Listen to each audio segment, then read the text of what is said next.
actually started off when there were some problems in the neighborhood, actually with drugs. It's hard to believe. But we've been running it continuously. We have an annual block party, and we do luminaries every year. We managed to raise over $1,000 for the food bank in our last luminary effort a month ago. And that just reflects the fact that we're blessed with some very generous and supportive neighbors. And we love living where we live. We have a beautiful property near the lake and near the creek and the marsh and a lot of natural beauty and wildlife. And, Okay. well, I accept this proclamation for the group, and we have a very diverse group among leaders in neighborhoods first, particularly some who deal with regular, very daunting challenges in their neighborhood.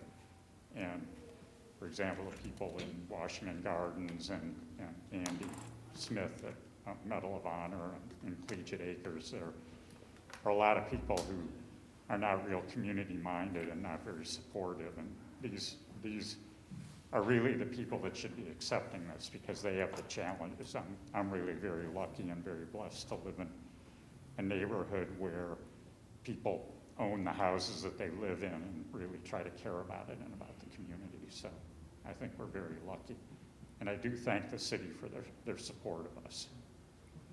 Thank you very much for all you do. Thank you. Thank you again for being here.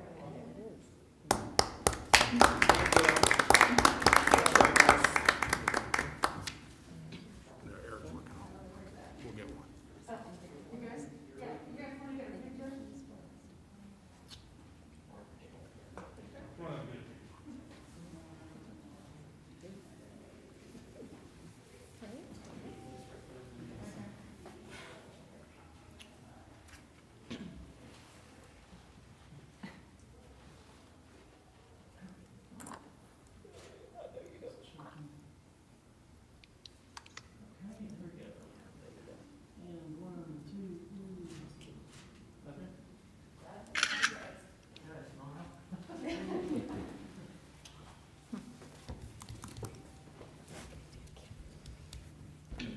All right, up next we have an Atlantic League discussion. Senator Paul Quarterman, Delegate Brenda Cham, Lackey Bowen, Frank Bolton, Eric Metzner, Dan Spedden, and Jim Kirchable.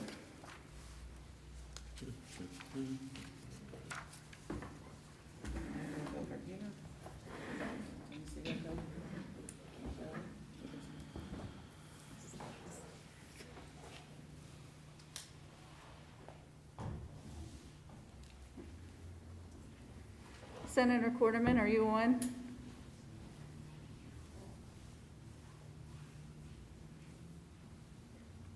Yeah, thank you, Madam Mayor. We're having some technical issues on our end with some of the links. We're still waiting on two of our guests. I apologize.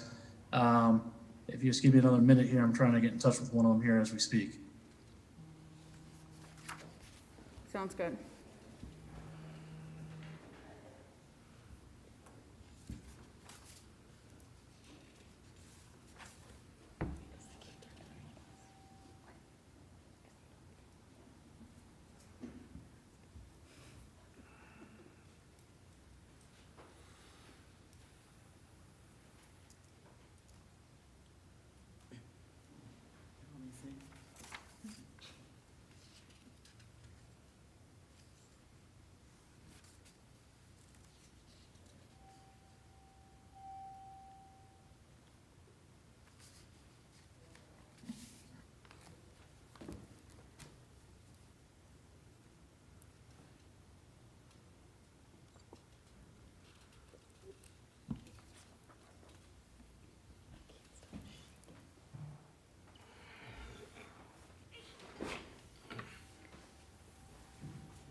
Hello. How you doing, Mr. Bowen? Thanks for joining us. All right, we got one in. There's Blackie. I'm still missing Frank here a second. I apologize, Madam Mayor.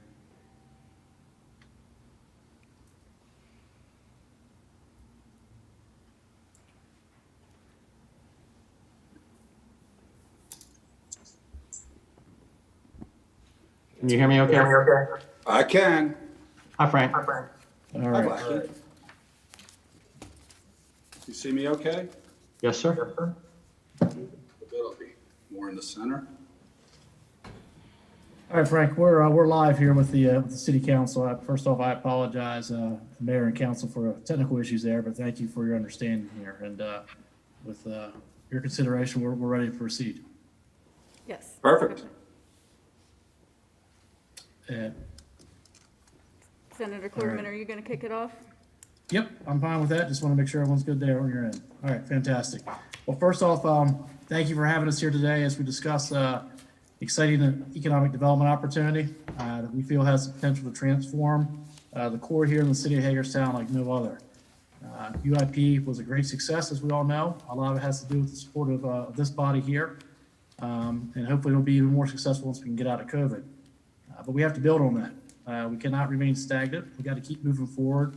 And we need big and bold initiatives to help carry us forward. It's in that spirit we wanted to speak to you today about what we feel as a potential anchor for the next urban improvement project.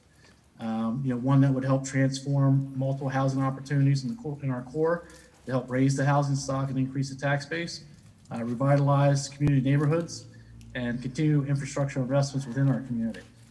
But what we need is to provide that investor confidence to accomplish the aforementioned.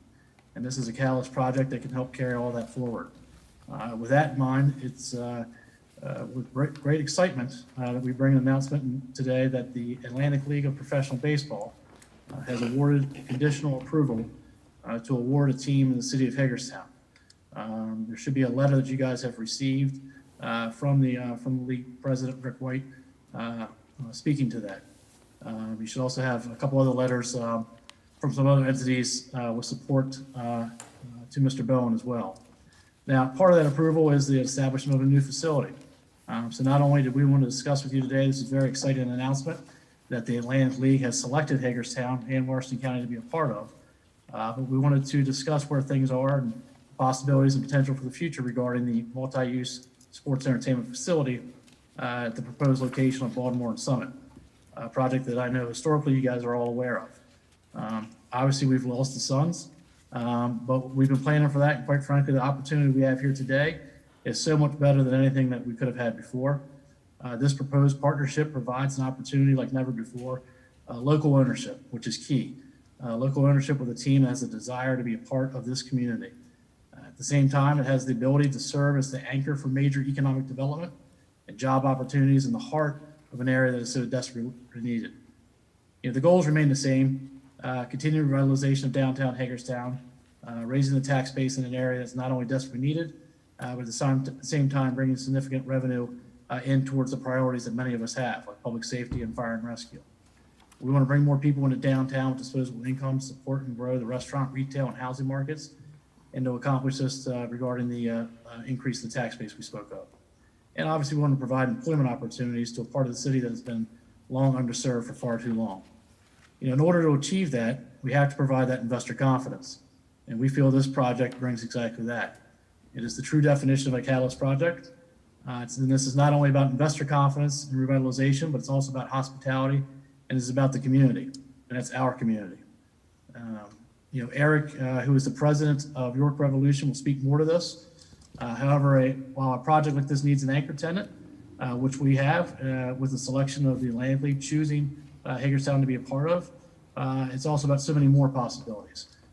Things like concerts, youth leagues, partnerships with the community college, high school sporting events, live entertainment.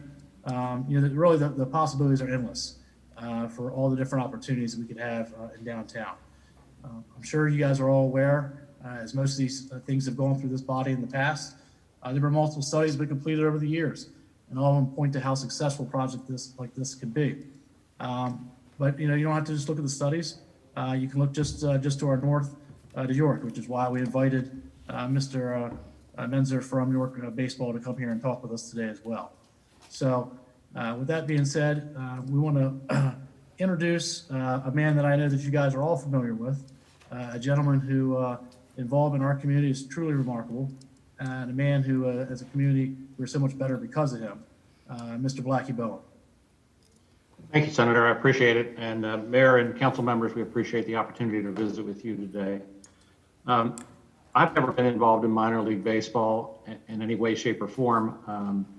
But about 18 months ago, my wife and I visited my college roommate in Long Island. And while we were there, we went to a Long Island Ducks baseball game. And I said, holy cow, this is what we need in Hagerstown. This would be fantastic. Beautiful stadium, people having the time of their lives. Great quality baseball, everything about it was fascinating. Since then, I have continued my discussions with Frank Bolton, my roommate, and he has been teaching me little by little about this business. Frank has been involved, I believe, in a dozen or so minor league baseball teams over the last 30 years. Anyway, I would like to introduce you all to Frank Bolton, my roommate, one of my very closest friends, and tell you that he was very successful on Wall Street for a long period of time, and then he got involved in minor league baseball, and he probably knows more about it than maybe anybody in the country. Frank? Well, thank you for that kind introduction, Blackie. And Blackie and I have known each other for, it's scary, Blackie, but 50 years. So, you know, in obviously having this discussion, having a man like Blackie Bowen take interest in this project gives the Atlantic League great comfort. But I'd also like to thank the mayor and the council members for allowing us and myself to speak to a little today about the Atlantic League of Professional Baseball. I'll try to give you the Reader's Digest version. We are the Atlantic League of Professional Baseball heading into its 24th season. Over those 24 seasons, we have welcomed over 42 million fans through our gates. We have sent over 1,000 players back to Major League Baseball organizations at the AA, AAA, and Major League levels. 100 players have walked from our field directly onto a Major League field, which speaks to the caliber of play in the league. For those of you who, you know, and not everybody understands the difference between A ball, AA, AAA, and Major Leagues, but what you had in the Hagerstown Suns was the South Atlantic League, which is what they call low A. So it's kind of the beginners. A lot of great baseball players have come through Hagerstown, but the players that you'll get an opportunity to see, 40% of them on each team have had Major League time. So the level of play is quite high. You find yourself in this position as Major League Baseball has restructured the minor leagues. They have gone from 160 teams to 120 teams, having 40 teams left without a home. Hagerstown Suns, one of them. The restructuring also includes there will be no more Major League affiliates. They will become PDLs, or player development licensees, and that some of the independent leagues and the Atlantic League being the first have been invited by Major League Baseball to become designated partner leagues for Major League Baseball. In 2016, the Atlantic League was chosen by Major League Baseball to enter into a working agreement where we would announce our new rules and regulations for the games, some experimental equipment, and some rules to help pick up the pace of the game of baseball. We've extended that working agreement, and we are the only ones in the country with that working agreement to the years going out to the end of the season 2023. Let me see, what else can I tell you? You know, it's an exciting time for the Atlantic League. With the contraction, Major League Baseball has called on us and actually drafted 2 teams out of our league. We had a team in Texas that was bought by the Houston Astros for their AAA team, and our team in Somerset, New Jersey was drafted by the Yankees to become a PDL licensee, which the AA affiliate of the, or not affiliate, but PDL of the New York Yankees. Tells you about the quality, the ballparks, and all the ballparks in the Atlantic League were built for the Atlantic League of Professional Baseball. But with that, took us from 8 teams to 6 teams, and working with Major League Baseball in those contracted cities, we will be adding 2 cities this year for 2021, 2 more teams in 2022, and then finally 2,000 teams, two teams in 2023, of which we believe Hagerstown would like to be one of those. And we'd like to see Hagerstown join the Atlantic League of Professional Baseball.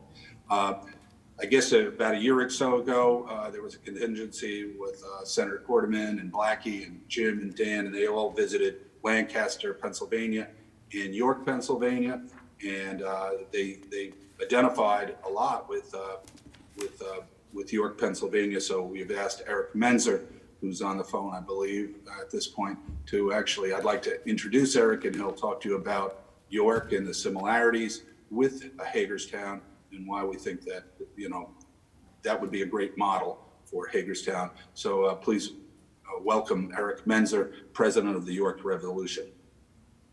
Thank you, Frank. Can you guys hear me okay? Yes. So just to let you know, I find myself in the Charlotte airport at the moment. I was supposed to be home yesterday after visiting my parents in Florida, and the snowstorm had alternate plans for me. So I'm happy to be able to join you and try to be as clear as I can.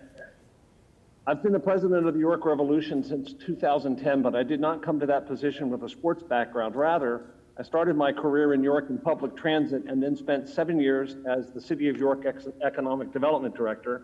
And it was in that role, working with folks like you, that I started to work on the project to return minor league baseball to York after an absence of 30 years.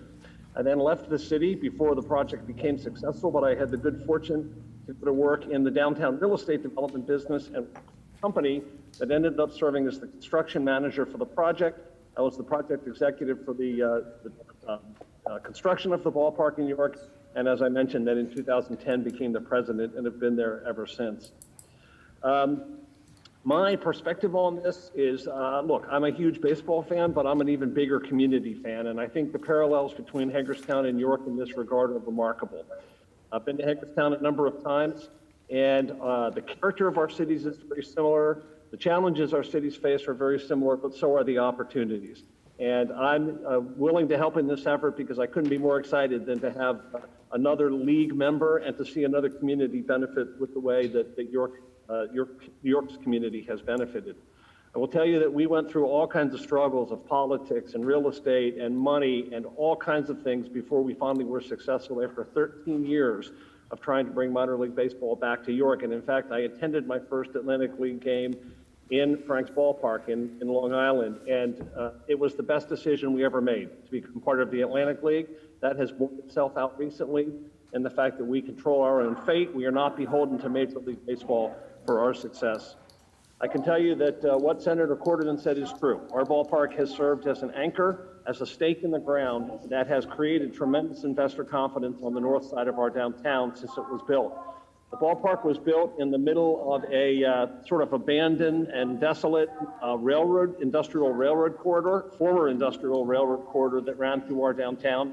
And the ballpark really was the catalyst that has created in about 12 years, $130 million in private investment in that corridor, with another $50 million in the pipeline. Beyond that investment, our ballpark has done a number of things. It has created jobs, walk-to-work opportunities for 150 or 200 city residents who we hire seasonally every year to play our 70 ball games, everything from parking attendants to concession workers to ushers. You will see when you visit York, and I hope you will, that our ballpark is surrounded by city neighborhoods and is a block or two from the city's downtown transit center. So we are a very convenient work opportunity for everything from high school students to retirees in our city.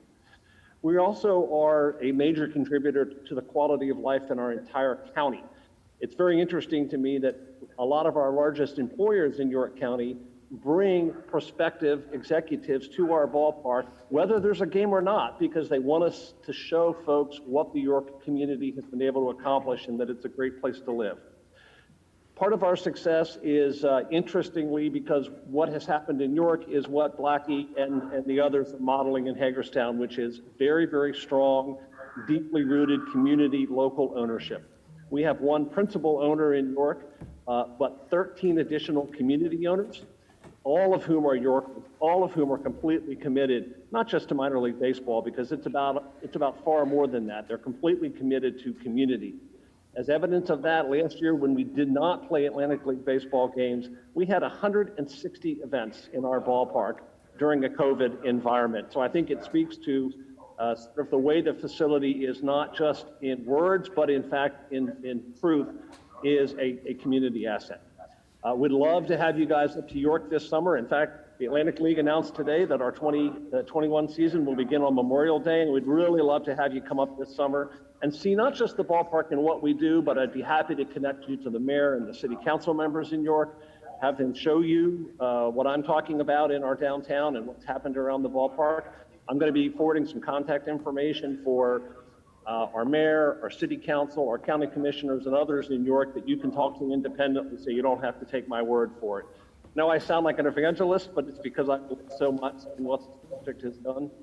I will tell you, having spent years as an economic development official, I know that you can slap a label on anything and call it economic development, but this is the real deal, and I'm looking forward to showing it to you when you come to York. Thanks.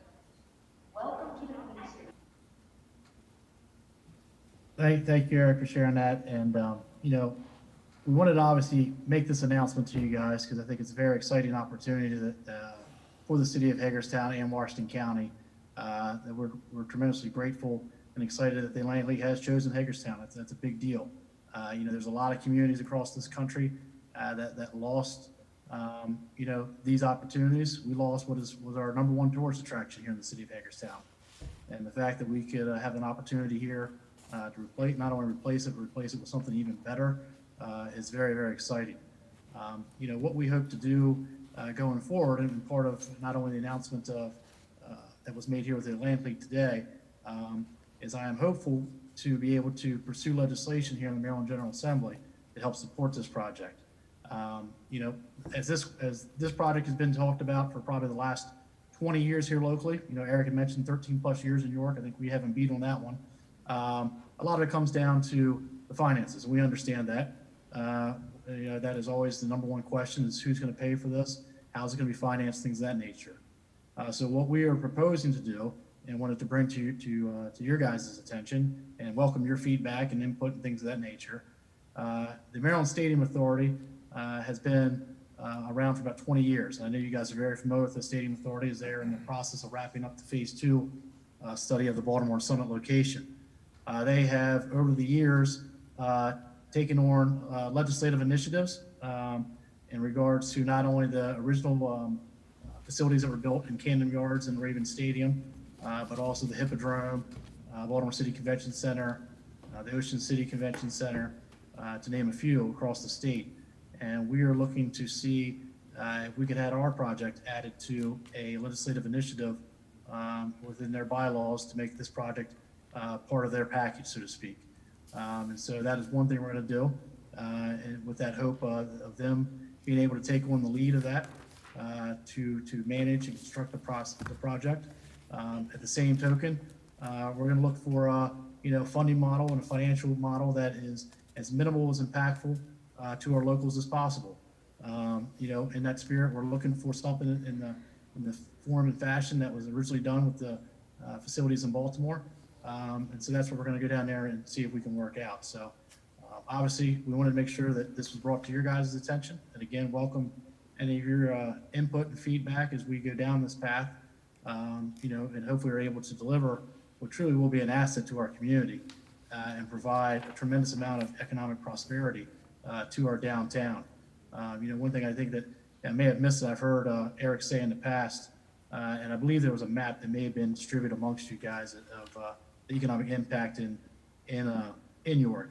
But correct me if I'm wrong, Eric, it's about $120 million of investment around their facility in the last 10 years, with about $50 million on board coming forward.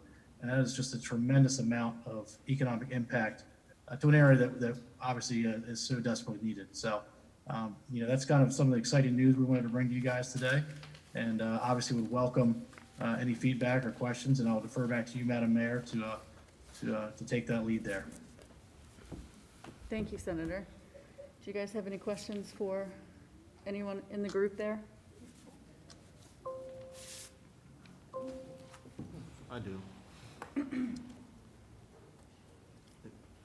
I don't know how many of these are gonna be questions, but I will try and frame them in that context. So, a couple of questions from your meeting with the county earlier today. It was mentioned when asked from Commissioner Baker, who would own the facility. And I believe the response was possibly the county or an organization like Chief. Is that, I guess the county ownership, so first I sort of heard that possibility. Are those the possibilities that the group is currently considering? I would think, Councilman Usher, I think that we're looking for a possibility that is amenable to all parties. I think that you could, if the city wanted to be a part of that, that's great. The county, Chief, any of those entities, I believe, are possibilities. I'll defer to Blackie because he's heading up kind of the ownership group here. But I think any one of those would be possibilities. So I think the important thing is we're trying to focus on working towards this objective. And I think that situation can easily be worked out because at the end of the day, you're going to have a roughly $40 million asset. It's going to be on the books of some agency here, which is only going to be a benefit. The second question that I have is, it was also indicated in that meeting that in the York model, that appears to be owned by an industrial foundation comparable to an organization like Chief, but the impetus seems to be, in this case, to do so that it can remove the implication or application of property taxes. In the York model, or maybe even the Lancaster model, I don't know how it works up there, but are those industrial organizations that own those facilities, is property tax applied to those places at those venues?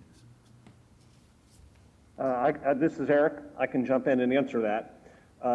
The organization that owns our ballpark, the York County Industrial Development Authority, is in fact exempt from property taxes. However, in our lease, which now extends to 2042, we have agreed to make a payment in lieu of taxes that is equivalent to what the property taxes were on the stadium site prior to construction.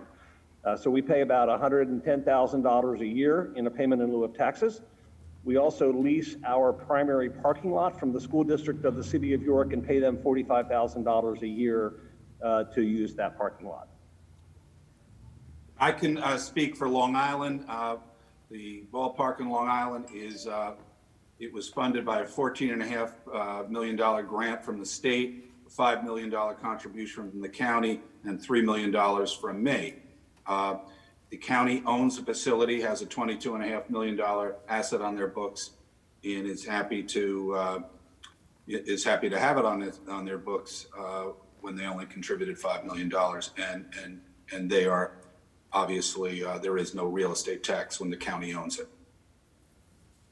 Okay. And most minor league facilities are not on properties where they have real estate tax. They're usually owned by a 501c3 or a county or a municipality.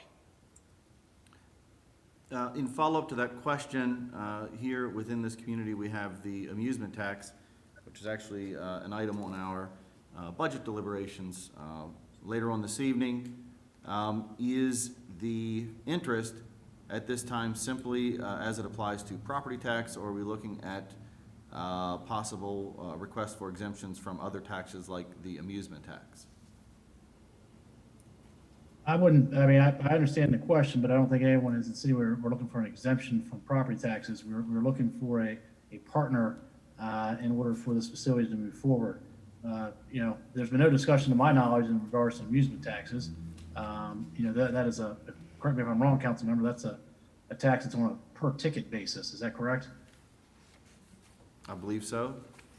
Correct. I think that would be different than. Senator, I'm going to chime in.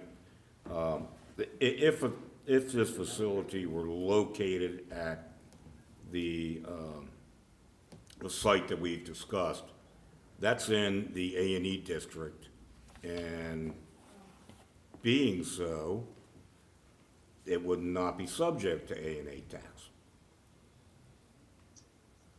you would have a better idea than I would there, I mean, I see staff out there looking at one another. Is that correct?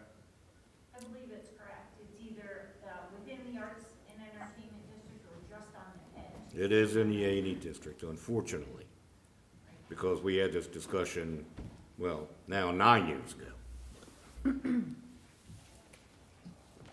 So, So, but to answer your question, no, I mean, there's no discussion on my end that I'm aware of any amusement tax questions.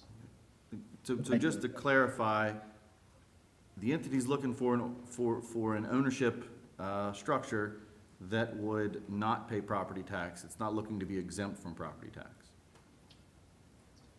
Is that? I would say we're looking for the similar thing that you have going on with your current facility. And correct me if I'm wrong, municipal stadium is owned by the city of Hagerstown, That's correct. and is that subject to property tax? No, it's not. I was just trying to figure out the difference between not paying property tax and being exempt from property tax. I'm not sure that I see the distinction. Obviously, we don't want to pay property tax on a $35 million building. That would be devastating financially to have the team function, successfully. Oh, That's the issue. However we call it, whichever we call it, I don't see a distinction between the two personally.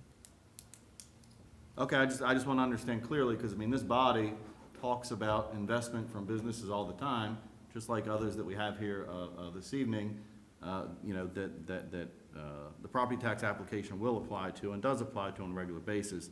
I was just trying to figure out, the interest and impetus in the purpose for being exempt from the property tax. Simply to save money. And I appreciate that, and I think a lot of that will come out with, with a comprehensive financial plan that's, I think, would be forthcoming in the future. All right. The next question I had, again, from your meeting this morning, just trying to take some notes on what was said during that conversation. The gentleman from the York organization mentioned the ownership of the Industrial Foundation and mentioned the term, the subsidy of operations. I'm just trying to figure out if that meant that the Industrial Foundation subsidizes the operations of the athletic facility. No, Councilman, if I can jump in and answer that, this is Eric again. What I was referring to is the fact that our lease payment to the Industrial Development Authority subsidizes their operating budget. So essentially, we are helping fund through the payment of rent, the operating budget of the Industrial Development Authority. Okay, thank you for that clarification.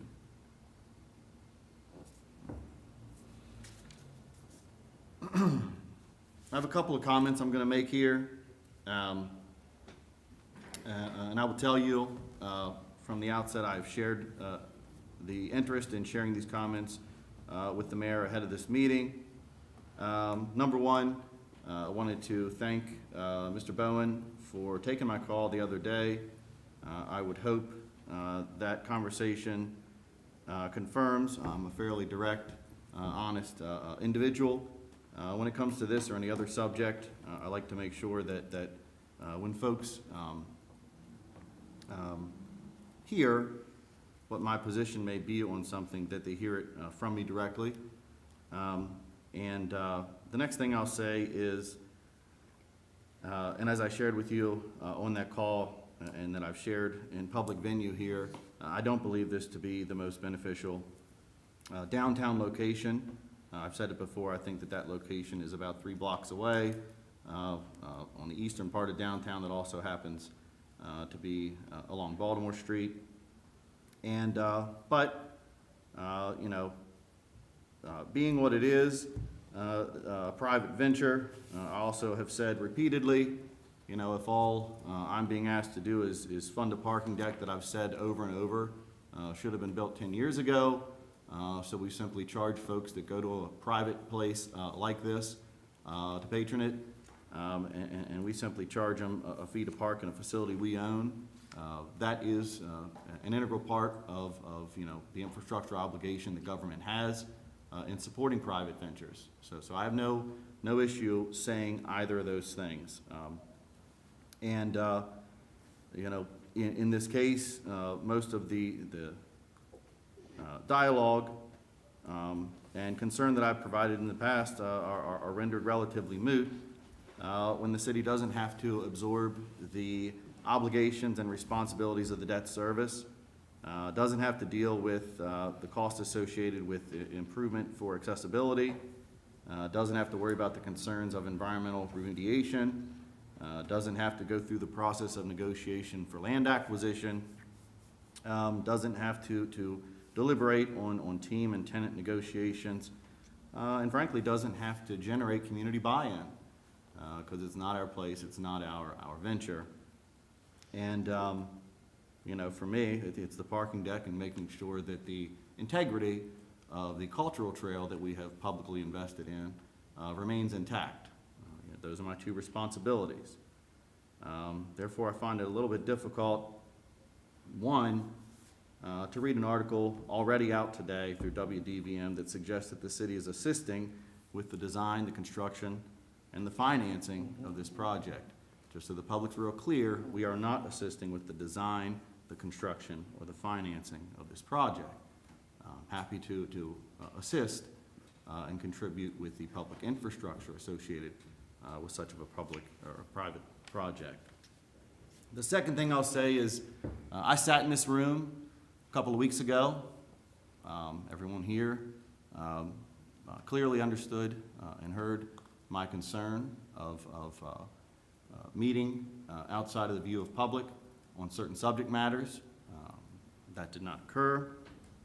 And so I have some concern when I hear that it appears some of that subject matter has been shared outside of that executive privilege. I also have some concern when I hear the continued expression that the survey we are sending out to our citizens to hear input from our citizens, that there may be concerted effort to oppose that process. And I also have even further concern to hear that there is interest in becoming involved in the preservation of the current stadium, which everyone is clearly aware we have had other public discussions on. I don't like being led in that manner, and I certainly am not going to hold back, as I said in that meeting a couple of weeks ago, for making sure the public is abundantly aware of everything we are doing when we are conducting the public's business associated with this matter.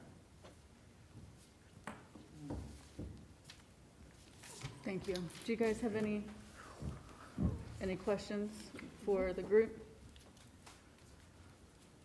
No, but I agree with Councilman of his remarks, especially with location and ownership and the responsibility that we have as a city to provide for this private sector. I had mentioned that during my campaign that I was not interested in the location of Baltimore Summit Street. And after getting information provided from Parks and Recs with the MSA report and the Ripken study, I still stand firm that I am not for the Baltimore Summit Street location. I just want to make that clear. Thank you. Shelley, Councilmember McIntyre. I don't have any questions. I just want to say that I think it'd be really difficult to find individuals in our city that don't want something positive to look for and something to make it all better and to have businesses downtown and to have feet on the street. So while I'm grateful for this private investment and this opportunity and the potential financing of this project that has been discussed over and over and over again for 20 years. You know, maybe this is the thing. So Commissioner Klein said it best this afternoon. We have to go into this with an open mind and kind of get out of our own way. And I appreciate Mr. Bowen's, interest and research, and I'm hoping that there is going to be finally something that we can all get behind and, really look for. And we're not all going to agree on the location. We're not all going to, it's just never going to happen. Never. But if we can finally turn the corner and, you know, either do this or not, I think that our citizens and our community and our county can actually get past it and move on and enjoy it. So I'm here for it. And the only thing I can do is have an open mind, and I agreed with the stadium study, you know, in the prior administration, and I stand behind it. So although that might not be a favorable opinion, I know I'm not alone in hoping that we can finally have something to spark a lot more economic development than what we actually already have now. That's it. Councilmember McIntyre, this is Blackie Bowen. I appreciate your comments very much. I had absolutely nothing to do with any previous stadium efforts. All of this is brand new to me. I think the opportunity is unique. I think our approach is unique. And I think we're going to end up with something, if we can get the funding, which we are confident we can, that is going to be extremely valuable to this community for the next 100 years. It is going to be like the Maryland Theater has celebrated its 100th birthday. This thing could be here and something that the community can enjoy for forevermore, if you will. So I think it's exciting. The other thing, throughout my short involvement in this effort, Frank has been my teacher. Frank knows a lot about baseball. And two things that he has really emphasized. One is right-sizing the stadium. We don't want to put 10,000 seats in Hagerstown. It's too small a market. But we want to get the stadium right, and the Stadium Authority report should be helpful in that regard. The second thing he said is absolutely critical for success in this minor league system is local ownership. It is my interest in finding other partners who would join me, who are committed to this community long before this project, not because of this project, but have long been committed to this community, want to see it succeed, want everything about downtown Hagerstown to be better and wonderful ultimately. That's who I'm looking for, people who will support the system, have supported the city, have supported the county. So we're here to stay. Well, Thank you. can I just add one thing? Councilmember Alshire and myself agree on one thing, and that is that a parking deck on Antietam Street is a decade overdue. We may disagree on other issues when it comes to a project such as this, but I do believe that we can both still agree that bringing 200,000 people to 500,000 people a year into the core of the city on a regular basis because of a facility that offers much more than just baseball is a good thing for our city. And it's a good thing for the heart of Washington County. So I look forward to continued information being gathered, and hopefully we can see a project of this magnitude that will help to propel Hagerstown, Maryland, for the next 50 years. I look forward to that information, and hopefully the city of Hagerstown will not be the deterrent when it comes to that. So thank you guys very much. Thank you. I will only add, I will only add, because I didn't get to say it 2 weeks ago when we had a conversation, but Mr. Bowen, as a business owner on a much smaller scale than you are, but I have always admired you and the work that you do in the community, so happy to have you involved. I agree about the parking deck. I mean, that would make us a partner in this, and I echo what Councilmember McIntyre said. I hope this puts an end to this in a good way, meaning we finally get it accomplished and not on the backs of our taxpayers. So I appreciate you guys going out and looking for funding. Thank you, Mayor Keller. Appreciate that very much. Yes, thank you, Madam Mayor. And I think that's the intent here, is to deliver a tremendous asset to the city of Hagerstown at a minimal impact to this body and hopefully to the county's body as well. And, you know, I understand the concerns that Councilmember Alshire and Councilmember Burnett brought up about, you know, the location, and I respect those opinions. But also, let's keep in mind also the Maryland Stadium Authority, which is a premier organization in the state of Maryland, has conducted both of these studies in the past, and had determined that site was probably the best site as far as the return on investment. And so we're hopeful that is the case there. We talk a lot about the public's input, and I respect that absolutely, because we need to have the public's input here. And a couple things, and I've read these before, and I'll read them again just in the spirit of being in a public conversation here. Quotes that are from the Herald Mail in regards to a downtown project. And the first one I'll go with is, I don't want to come downtown and leave there at night with all those weirdos. Leave it alone and put it out on I-70 where it belongs. Next one is, I hope they don't put that downtown. Not once have I ever seen police, and I sure do wonder what the security of downtown will be.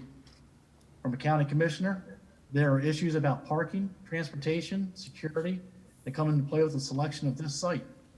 We all support efforts to make downtown viable, but you cannot force feed the market.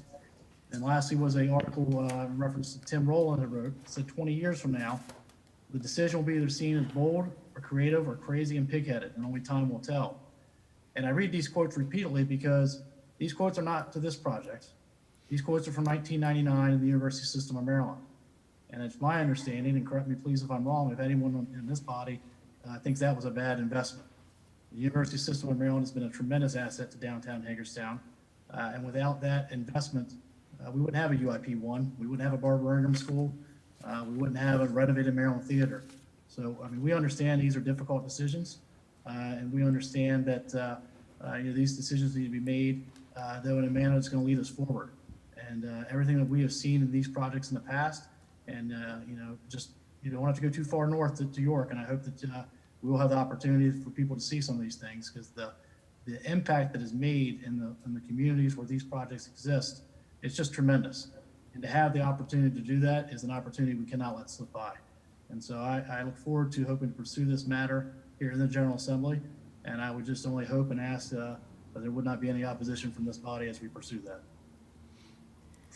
I do have one more question, and forgive me for being new, and I don't know if this was discussed before, but for the MSA study in the 3 sites that was conducted in phase 1, the Baltimore Street and Market House and Central parking lot, was the study also to include other locations besides downtown?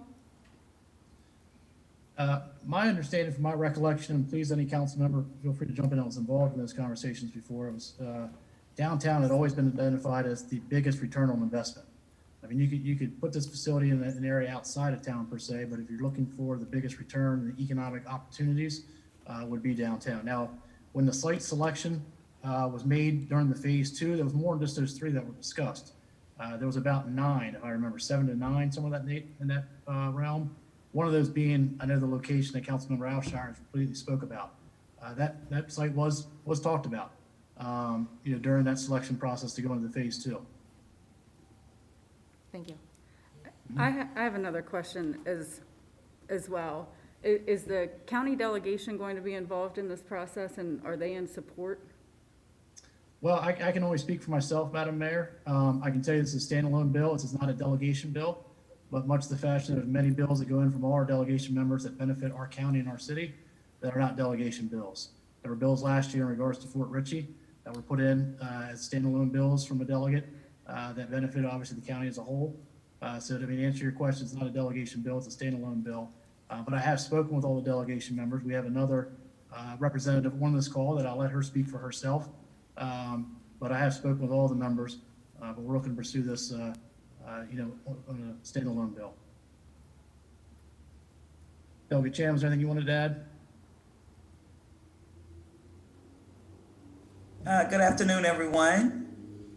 Yes, just to chime in and offer some optimism and some hope about what this project is seeking to do for our downtown area.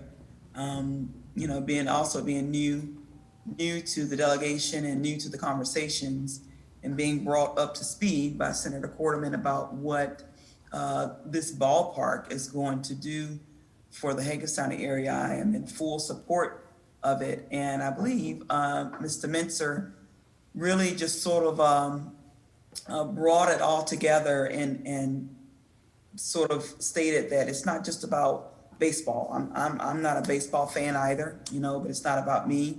But the fact that this project is going to go above and beyond entertaining people who enjoy baseball. And the fact that many events can be offered in this forum, if we decide to go through with this project, I see that as a way to increase our income and our monies for the downtown area and for the city of Hagerstown. It's a way to generate revenue because we can certainly, those people who might want to rent the ballpark and offer an event, certainly they'll be charged a fee to use the facility. So, big decisions are often risky decisions. And, I know we're not playing with our own money. We're not using our own money in our pockets. We're using the money of constituents and the citizens here in Hagerstown. But I'm in full support of this project.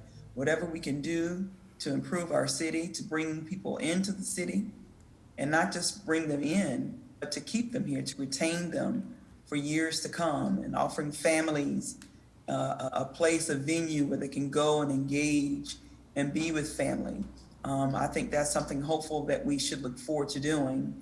And if we can do it at minimal to no cost to the constituents, then I feel that that's something that we need to sue greatly and move in that direction. So I'm in full support of this project. Thank you. Thank you, Delegate. I have one more comment, sorry. Now that this is brought out to the public, will there be any work to seek the community's input, and not with our survey, but with any other endeavors to get the feedback from the community in the Baltimore Street area to see if this is something that they would want, if baseball is still an interest of Hagerstown, as well as, entertainment or whatever venue that this is the proposed location will bring. Will there be any effort to get the feedback from the community going forward now that this is in public session? Can I address that, Senator Corderman, or?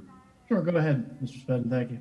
Yeah, I'm Dan Spedden, President of the Convention and Visitors Bureau, and I've been involved in this effort to bring a stadium since 1999. The Phase 3 study hasn't been initiated yet. Every other study we've done with the Maryland Stadium Authority, public engagement was the upfront process. It can be mandated by the contract, it can be expanded in the contract, but every time I've been through this, the contractor for the Maryland Stadium Authority conducts public engagement sessions, and I've experienced quite a few of them in the past.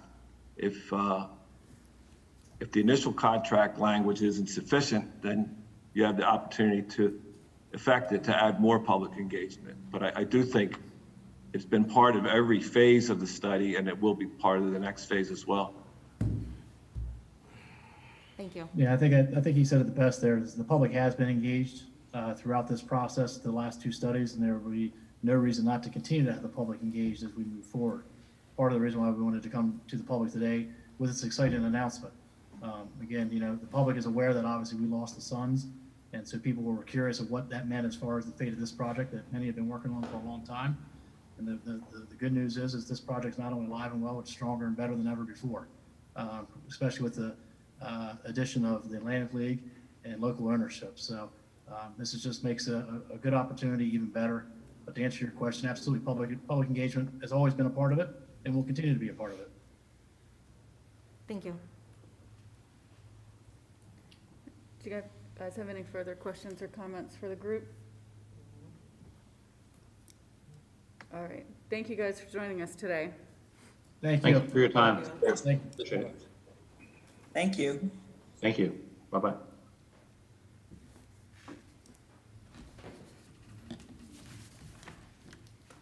All right. Up next, we have the Hagerstown Youth Advisory Council presentation with Jonathan Kearns and Lauren Metz. Good evening again. We are here today to provide you with an update for the Hagerstown Youth Advisory Council. I'm going to let two of our members actually make the presentation this afternoon. But before we do so, I just want to give you a little bit of background information, especially for the new council members. So this group was formed in 2019. It was passed as a resolution in 2018, and we had our first cohort in 2019. So we are in our second group. It's comprised of 9 voting members from local high schools, and we currently have one member who's 18 to 21, who is a alumni of sorts. She was a senior and she's now in college, who came back to work with us. And we also have a 5-person partner group that's comprised of adults in the community who serve as mentors and advisors to the group. So I'm going to pass over to Maya Murty and Zachary Brooks, who are both seniors at North High. They serve as the chairperson and vice chairperson for the committee, and they're going to update you on what the group has been working on. Hello guys, we're really excited to be presenting for you guys today.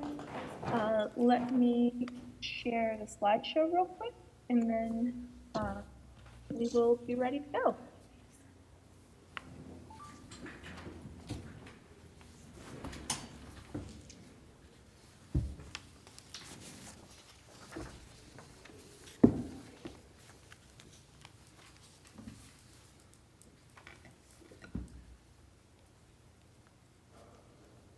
All right, so this is just a little bit of a presentation to kind of update you guys on what we've been doing between the end of last year and the beginning of this year, and to introduce ourselves to the new members of the cohort that we haven't previously met before.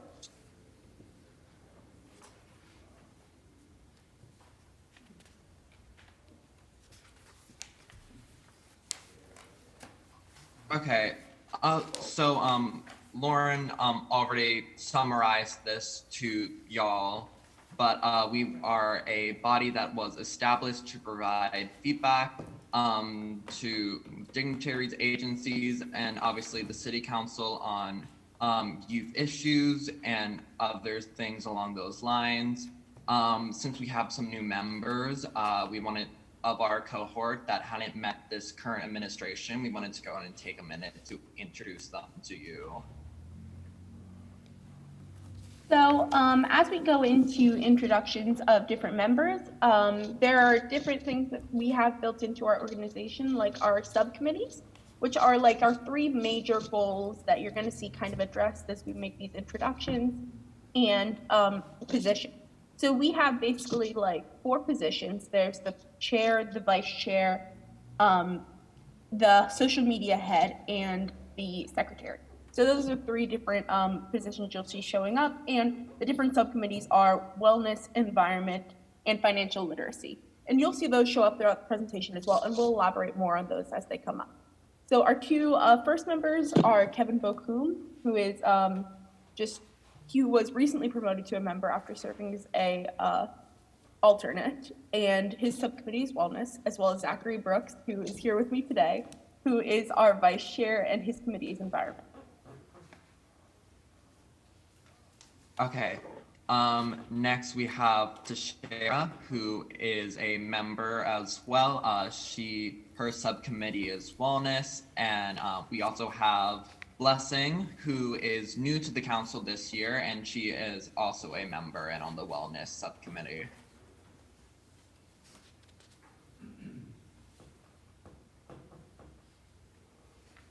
And then there's me. I'm the chairperson, and my subcommittee is financial literacy. My name is Maya Murthy. And then there's Haley Olivero, who is just another member, and her subcommittee is also wellness.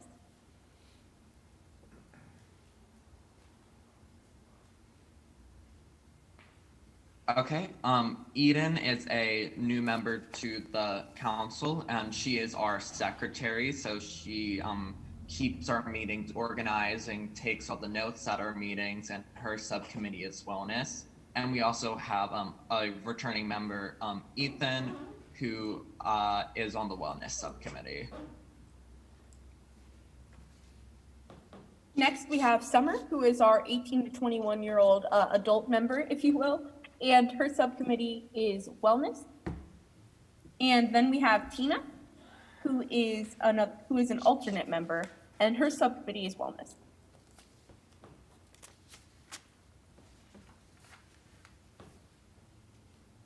Okay, last but not least, we have Jeremy Calcarian, who is the social media lead for our council. So he helps out with a lot of the social media posts we make on our various accounts, Instagram, Facebook.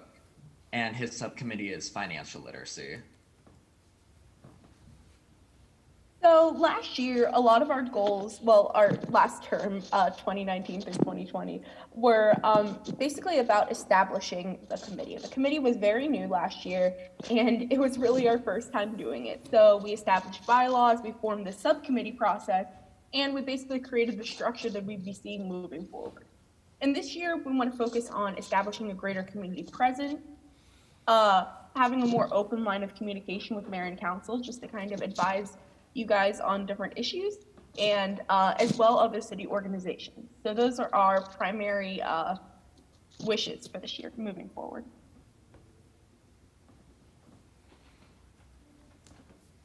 Okay, so here's just a summary of our 3 subcommittees / goals.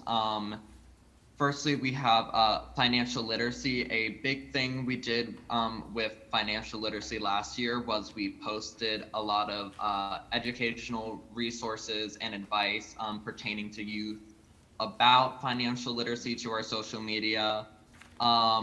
This year, we want to find more youth relevant financial literacy issues that we can identify and educate on. Then we have our wellness committee. This year it is the subcommittee with the largest amount of members on it. We want to encourage physical health awareness. We support the planned Skatepark Project, and also they meet with a lot of mental and physical health experts and address concerns of the youth around wellness. And then we have the environment. A big focus with that is we want to acknowledge the impact of climate change on the community, and also we hope to encourage more sustainable practices. And something that we really pride ourselves on that we did last year was we had a discussion with Hagerstown PD right after the we had a discussion with Hagerstown PD about Blackout Tuesday and different events surrounding the current events, and it was really nice to have a chat with them and see what was currently going on, and how we could give advice onto the current state and otherwise. And just to elaborate on what Maya was saying, a lot of us at the time and even today, we see on social media a lot of information about the tragic murder of George Floyd, and we just thought it was very important as a body that we take action to discuss issues involving treatment of the police treatment of different communities. And so we thought it was very important to have that discussion.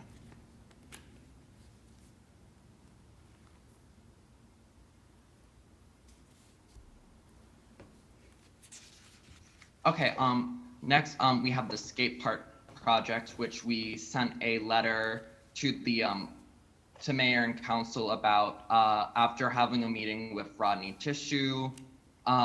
We wanted to emphasize that we continue to support the Skatepark Project. We think it's going to be a very valuable addition to the city that will affect youth wellness and wellness of all of Hagerstown. Another thing that we've kind of done annually is pick out the city tree. It was something we kind of started last year, and just another little thing that we can do to help be more involved with the community. We went down to the tree farm and we selected the tree as we did last year. And as usual, it's been a really great experience, and it's been really great seeing the tree lit up and all decorated after obviously the rest of the community comes together to decorate it.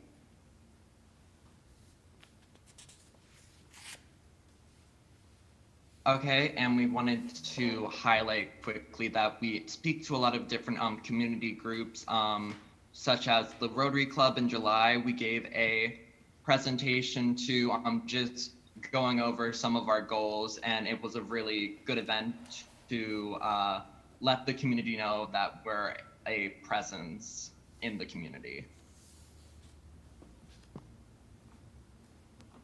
Another thing that we did earlier this year, late last year, earlier this session, was meet with Washington Goes Purple. We met with Emily Keller and another and just Washington Goes Purple, and kind of talked about a lot of how we can, obviously how we experience the work of Washington Goes Purple in our school, and how we feel like we could connect to a younger audience with that moving forward. And it's been really great meeting with a bunch of different in the community projects, and Washington Goes Purple is a very great initiative that we are happy to help in any way we can.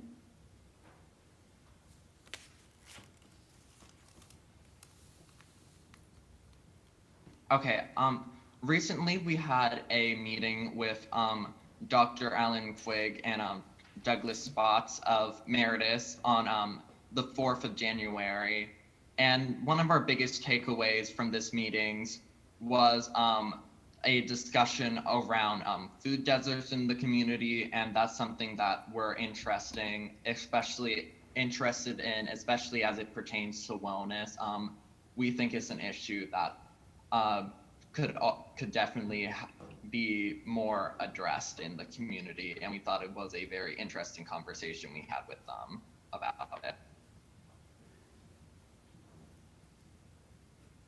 And there was one kind of little project that we talked about doing, just to kind of incite a little bit more camaraderie and, just excitement from the community. We were thinking about doing an Instagram initiative or social media initiative called the City Dog, where basically we had a bunch of participants submit pictures of their dog and videos of their dog, and select a different city dog like once per month in order to be like a figurehead of the community. And when we, of course, return to events, having them show up at different community events and otherwise, just to kind of garner a little bit more attention. And it's obviously still a very rough idea as of right now, but it's something that we definitely like to develop and create a little bit more concretely moving forward.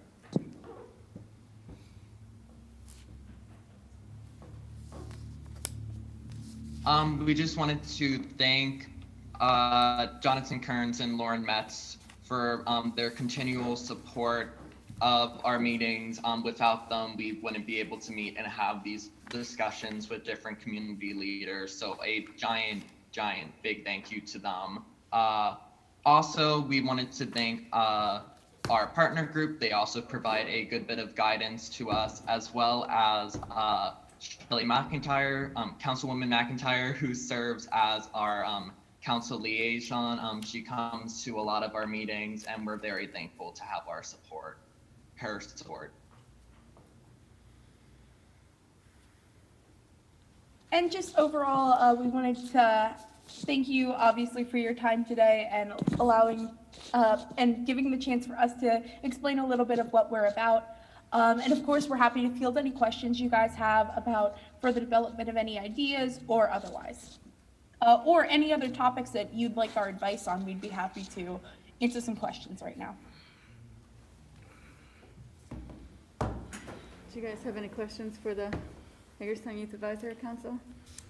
I don't have any questions. I just want to make sure that I too appreciate Lauren and Jonathan. It's really tremendous, how much work you guys put into it. And to Maya and Zachary and all of your council members, this is still very new and very unique to our city, and I appreciate all of the hard work that you're putting in to figure out, your purpose and the passion that you have for our city. I know that you all work really hard to be positive around the youth in, on your Zoom calls, I suppose, whenever you're in class and when you're in the presence of your friends. So it definitely does not go unnoticed. So it starts with you guys in order to keep that positive momentum and that optimism for our city. So I just really appreciate all of the hard work that all of you put into it. So thank you. I just wanted to add to that. Thank you. Thank you for all your hard work. It's amazing to see youth engaged And you guys did an amazing presentation, so thank you. And thank you for all the colors and the pictures. Very nice, good job. Yeah, I have to give Zach credit for that. He did all of the designing for this presentation, and I have to say, did a fantastic job. So I have to give him the credit where he deserves it. Good job. I echo that. Thank you guys for all your hard work and for your dedication, and I fully support the city dog idea. I just want to be able to pet all the dogs every month. I will happily volunteer my dog. Yes. Y'all can have him, actually. He can live here. Nobody wants Steve. Yeah, y'all can have, he can be here. Right You here. just live here. Yes, I love the city dog idea, and also thank you for spending the time to put this presentation together, and nice to virtually meet everyone. Thank you, guys. Anything else? Thanks, Lauren. Thank you. All right. Up next, fiscal year 21, general fund budget balancing and adjustments. Michelle.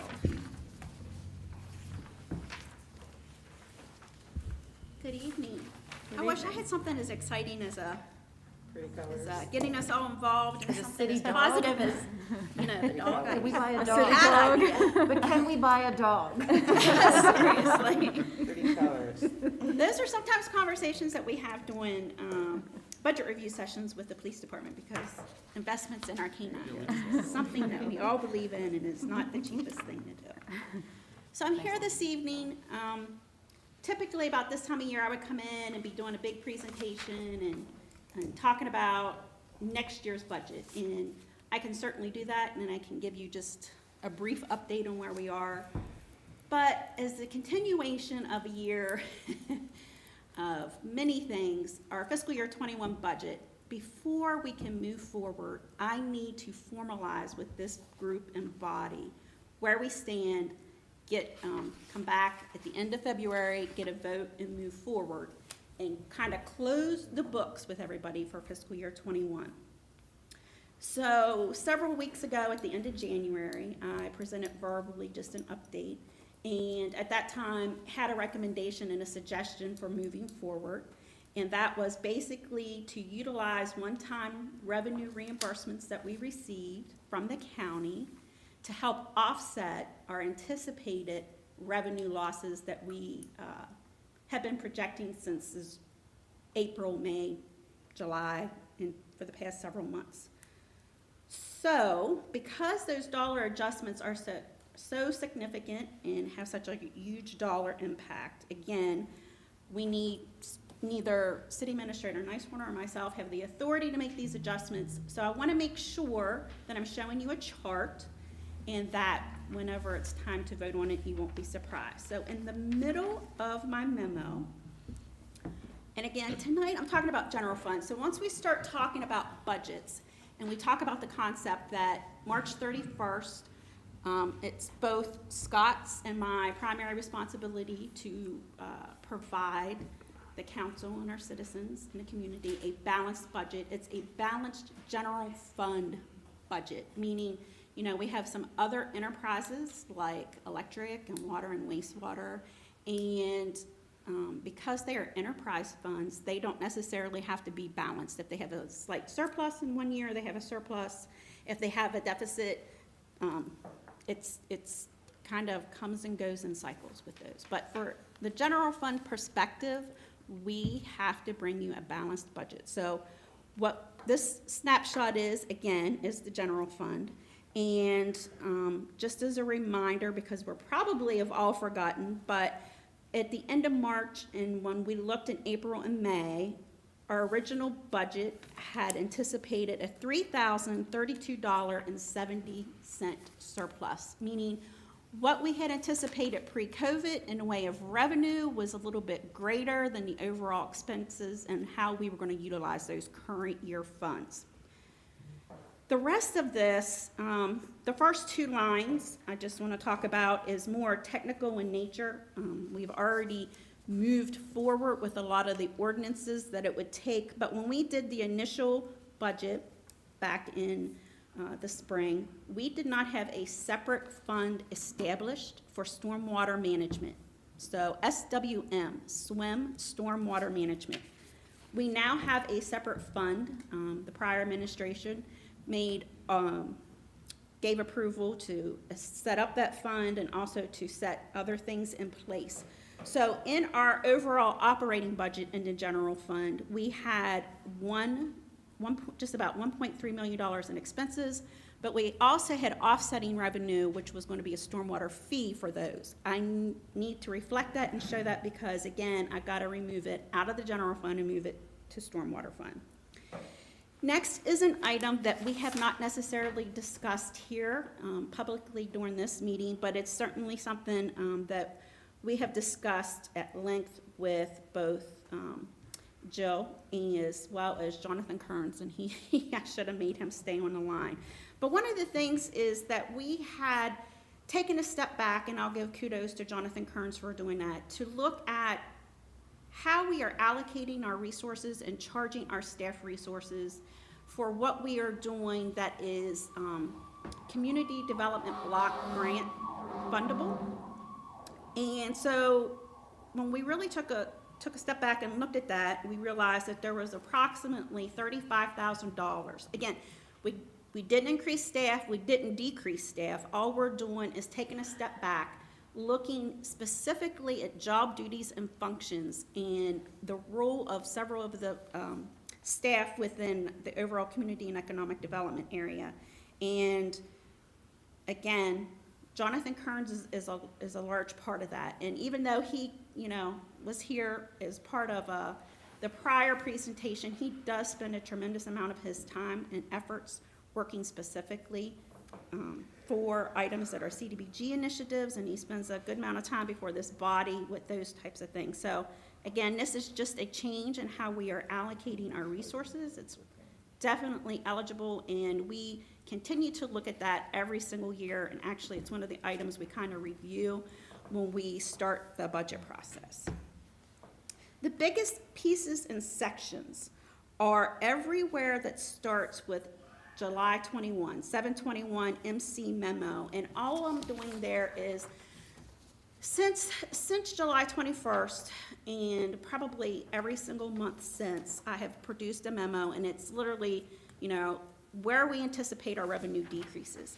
These are the same lines and the same things that we've talked about, but all of the areas that we are anticipating to see revenue declines, again, I'm just putting them back here so that we can see I can actually make the adjustments in the budget and reduce them and move forward. So the first has to do with real estate tax revenue. When we approved the budget, we had really hoped and were optimistic for a 4% increase. That did not happen. We got the constant yield notification April the 14th or 15th. And then when we received our tax file, it was pretty much in line with the constant yield memo, which is instead of a 4%, it was closer to 2. So the first two lines are just literally showing the decrease from the 4% we had hoped down to the constant yield, which was a decrease of 0.3%. And then the second line was a growth, again, from constant yield to when we actually received the tax file. Felt it was important to show it in 2 steps. Overall, it's a net reduction of $530,000. And it is the reality of what we received and what we have built out when we did our new tax file. The next line down has to do with corporate personal property tax.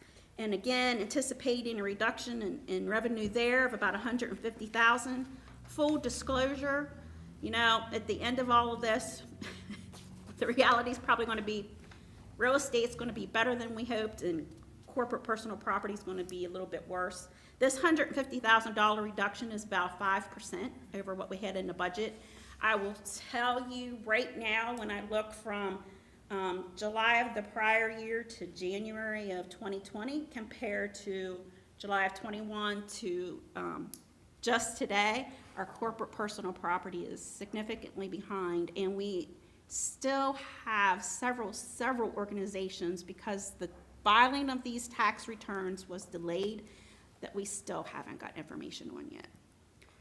Next, state income tax revenue, anticipating $438,000 deduction, or about 15%. Again, it's pretty much our second largest income source in the general fund right after real estate and property taxes. Hotel motel revenue, 25% overall reduction.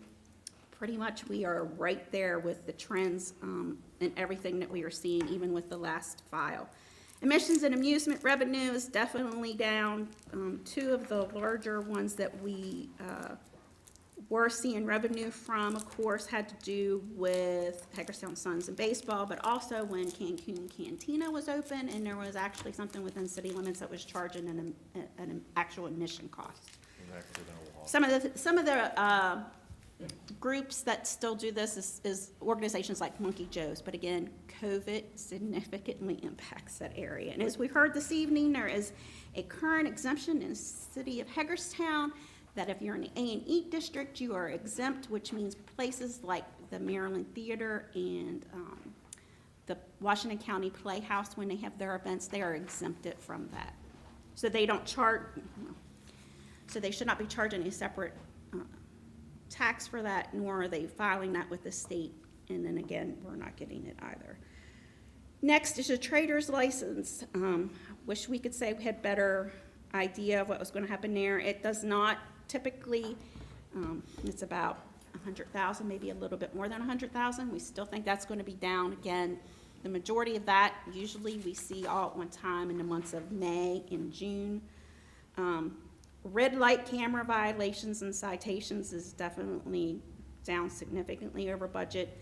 And then most shocking would also be the final line down, and that's interest on investments. That's not just in the general fund, that is citywide. And the reason for such a reduction in interest on investments is not because our cash balances have dipped significantly.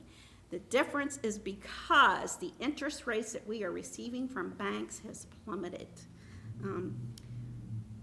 I've shared with Scott, but we had a lot of certificates of deposits, CDs, and since last January to this January, there is a ton of banks who will not renew CDs. They won't give us new interest rates. They don't, even for a short period of time. So again, it's not because our overall cash balance has dropped significantly. It's because what we are making in interest is practically getting eaten up with the actual cost and the fees that we're receiving from a lot of our banks. Those items there were all revenue items that we had talked about and were decreases. Now for things to help offset. One of the things we had in the budget, and again, is a budget contingency. In full disclosure, I hope and will still put a budget contingency line item in fiscal year 22. I had originally planned $130,000. That may sound like it is a huge dollar amount. However, keep in mind, $130,000 on a $31 million budget, very small, but we have things that come up, high priority, something. The boilers in this building may go down and we have no heat and we have to do something, and we don't want to have to come back and necessarily take away from things that we consider a priority, right? So we have contingency money. Next line down is general fund agency contributions. Don't want to belabor this. We've already met and we discussed in October that in fiscal year 21 we were taking and removing those. Last two items. So from the standpoint of the city, and we've talked with several of our groups and talked with directors, you know, we didn't see a lot of federal dollars and still haven't. CARES dollars are federal dollars that were given out from the federal government across counties, and not just counties, but county health departments here in the state of Maryland. And one of the things that happened was we were able to, and we were very fortunate, get reimbursement for a lot of PPE, masks, hand sanitizers, plexiglass, you name it, across the city. And we were able to get that reimbursement and submit those eligible expenses to the Washington County staff, and we're very, very appreciative that they reimbursed. They reimbursed what we spent from March through September. So some of the spend was on items that happened last fiscal year. We received a total of $101,000 across the city. I'm showing here the $82,000 because 82 of that 101 was items that we purchased in the general fund by far and large. But again, in the general fund, we have public safety, so that makes sense, right? The next big item, and it will be one that you may have heard about, I don't know, but I know I've been hearing lots and lots. So at the very, very end, somewhere in November, Washington County, the Board of County Commissioners in Washington County, along with the portion from Washington County Health Department, that, you know, they had one big bucket of 26 million. They had until December 31st, which was the deadline to spend that. They had previously approved a spending plan on everything that was going to happen and where they were spending it. One of the big things that we could not use those federal dollars for was anything that was considered baseline or included in our budget, like basic salaries. One of the things that we tried at the city and asked to have as a reimbursement was hazard pay, a stipend, if you will. And I requested in writing, as well as the city administrator requested. We requested verbally and in writing, and we were denied. But come November, the Washington County government and Washington County Health Department had some monies remaining, meaning everything that they had hoped to spend in other areas wasn't. So they decided, and we were very appreciative, they pulled what they had left, and they sent out emails and divvied that money up because it was something that was newly approved. Again, wasn't approved back when they received the money, but at the very, very end. And we were able to get monies, reimbursement dollars for base wages for public safety. It was open to the city. It was open to every municipality. It was open to the county because they have the sheriff's department. It was open to every EMS facility across the county. It was open to every volunteer fire department across the city and the county, because the majority of the volunteer fire companies have at least one paid part-time member. We all submitted 6 months worth of base salary information. The 6 month snapshot they looked at was from last April, last fiscal year to September. So 3 months of the prior fiscal year plus 3 months of the current fiscal year. And we received $1.3 million from them. Again, we did not know how much until in December, actually. And we do have all of the dollars that was to be reimbursed, we have actually already received. So I want to make that clear too. So one of the things that we've been hearing the most is, you know, those dollars are reimbursement dollars. Those dollars are for stipends. And actually it is one-time dollars. One time. We're not getting it again. It's reimbursement. It was reimbursed. Half of it was for reimbursement for fiscal year 20. The other is for fiscal year 21.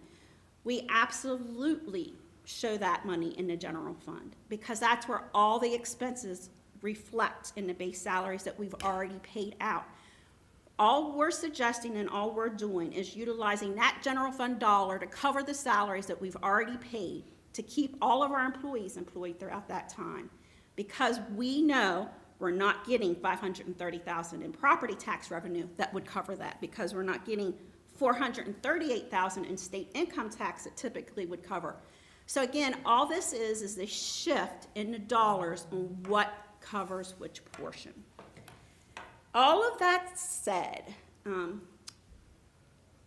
Scott challenges almost daily, weekly, to look at things and find a way to do for our employees and recognize everything that they have done in being as dedicated and on site and coming to work and being here every day since March.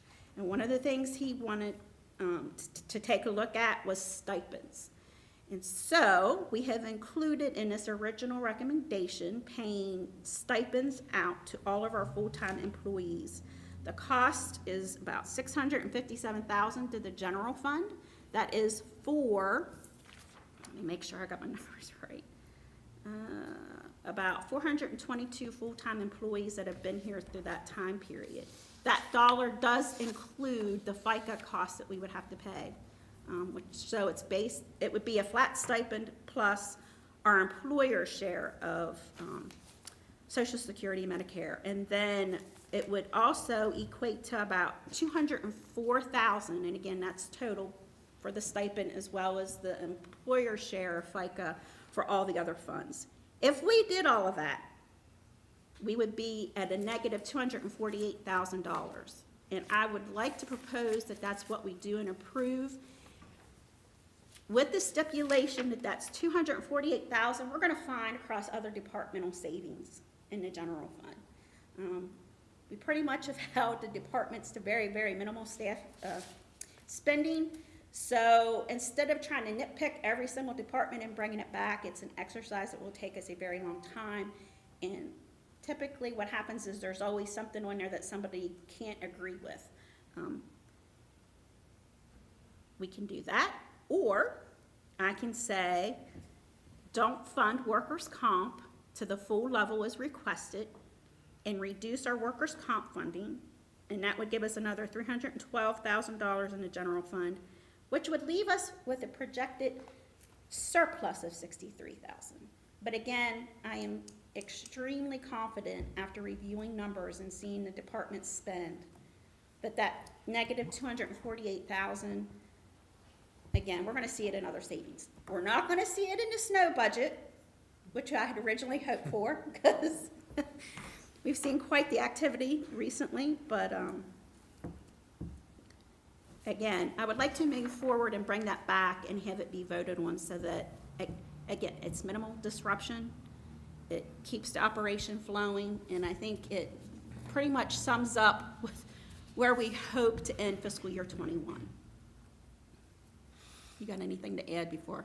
Yeah, I just want to add, we started back in February of 20 when we heard that, you know, this virus was coming and it could severely impact the way everyone would do business. We started planning back in the middle of February for that.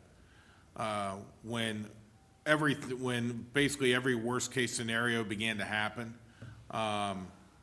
in March, I was determined, and the management group was also determined, that we were not going to close.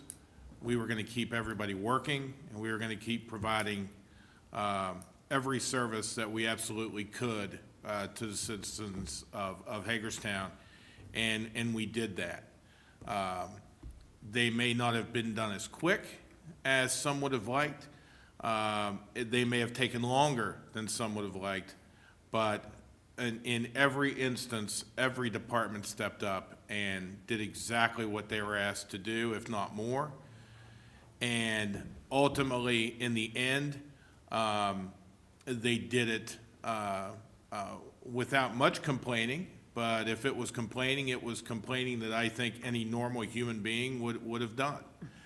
I think, and Michelle's right, we have tried every conversation to find out how we could reward or thank the staff for the commitment that they did, that they have provided over this last, oh my goodness, almost a year now.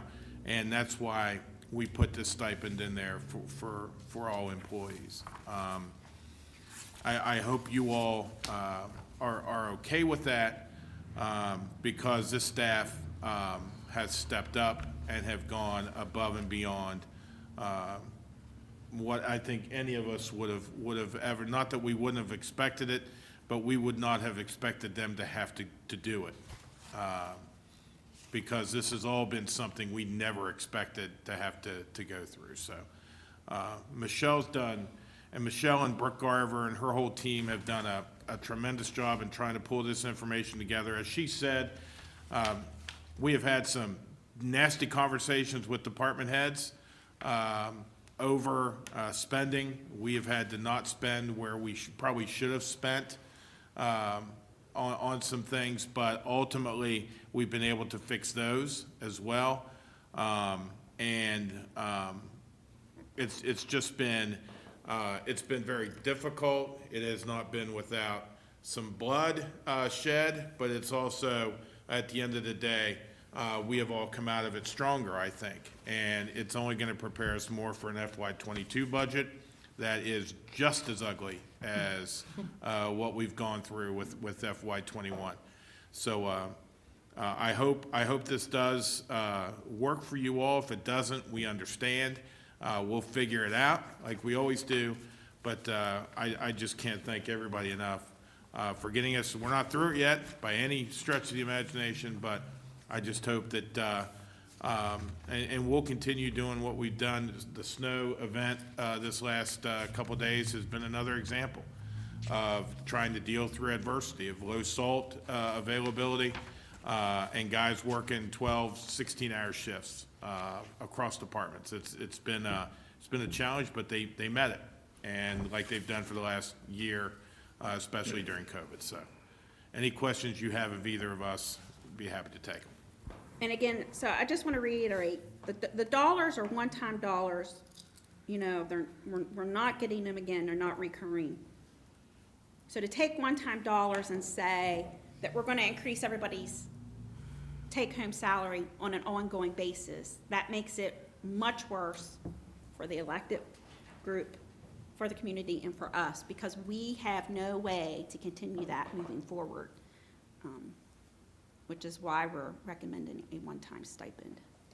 And if we don't wish to do that, my other recommendation would literally be it's one-time dollars. We move it over to the CIP, capital improvement projects and such, but the problem there becomes departments are really going to fight over who's getting that one-time dollars. How are you spending it? So every time I bring something forward and approve it, I feel certain that at least several of you will hear comments on why or how, right? But again, I really want to be able to come back at the end of February. If we move forward with stipends just as a final housekeeping, it wouldn't happen just because we said it. We have to do a whole separate motion and get approval, and we would lay numbers out for you at that time, detailed numbers. I think we, in the past, have listed it by fund so that it was a little bit more clear. What I'm asking tonight is for blessing, hopefully, to bring back this negative $248,000 and move forward. I think the stipend is great and well-deserved, so. You absolutely have my blessing. I believe you have to take care of the inside first, so take care of your employees, absolutely. I'm in agreement. You guys good? Yep. Absolutely. Yeah. Yep. Okay, thank you. And then just one last quick update. I can still come back and give a big, quick snapshot and give you, 8 to 10 pages of where we are with fiscal year 22. Here's what I'm gonna say. It is February. I just got done with everything that the departments initially request. Don't be surprised, every time we put initial requests, I'm gonna say, we got a big deficit. Why? Because I haven't got to the point where we've balanced it. So what happens is, in December, the departments enter everything that they want operationally in capital. The first week and a half in January, every department sits with myself, city administrator, as well as at least one other member from my team, and we go through the requests for capital. Then the following week and a half, actually more like 2 weeks, we meet with every single department on what they wanted in the operating budget. So we just finished all those meetings. So to tell you what's in there right now, I'm going to tell you it's going to be that way. It's like asking your child what they want for Christmas and getting this huge list, right? Here's my list. This is everything I want. And then February, typically this week through next, we'll whittle down and we will get the general fund balanced. And at that point, from middle of February to March 31st, it takes myself as well as 3 very dedicated team members. The rest of my team helps, but it's typically about 4 of us. We have to produce every single document that's in that budget book, which is usually over 400 and some pages. So it takes quite a bit of time to do that. Again, when we come March 31st, we have to produce a balanced budget. So I can tell you where I am right now, but it's just a snapshot and it's based on everybody's wants. We can make sure we come back and put that back in the process next year. It's just overwhelming to go through every single thing that everybody wants and they come back and tell you, yeah, but it's hard enough for the departments to hear it all the time.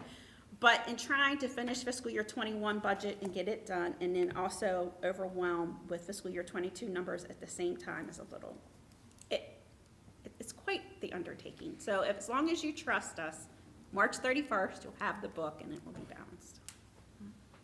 Thank you. Thank you. Thank you.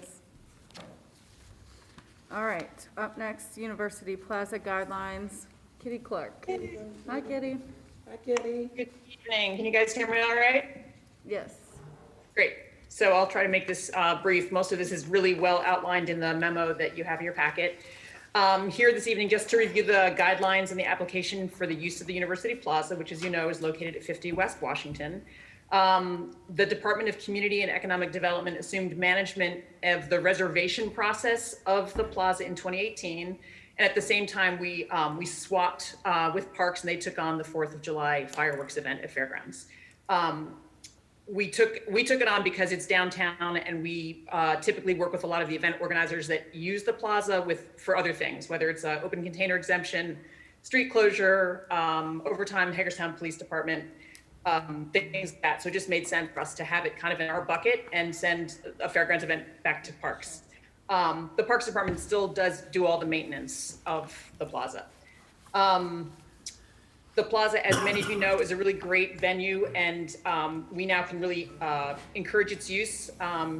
It's great for things like weddings, parties, meeting points for walks and 5Ks, vigils, concerts, plays, and artisan markets, and pretty much anything that you could think of. It's great because it's kind of naturally fenced, so it's really good for people that are trying to do anything like with alcohol where there's already fencing and gates established. The complete guidelines, the fee schedule, and the application are in that packet, and I just want to highlight five points in there.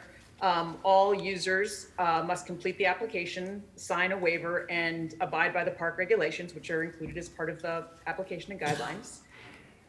Any events where there's going to be alcohol served or sold works with me and our department, so we get an open container exemption from the mayor and council. Every user provides us with a certificate of insurance. The fees are intentionally kept extremely low, if not free. Any event that's free and open to the public, there's no fee. And for private and ticketed events, it ranges from $25 to $75, depending on the length of time they're going to rent it for.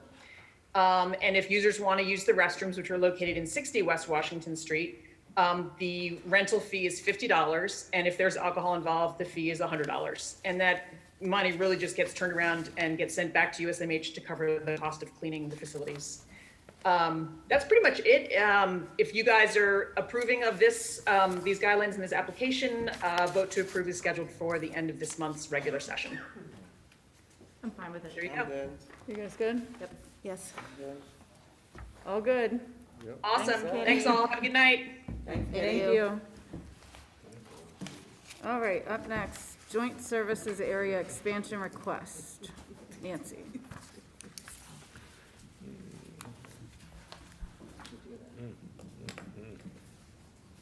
Good evening. This request is for the Hart property. It's just north of Long Meadow Road, and it's actually a little bit of cleanup.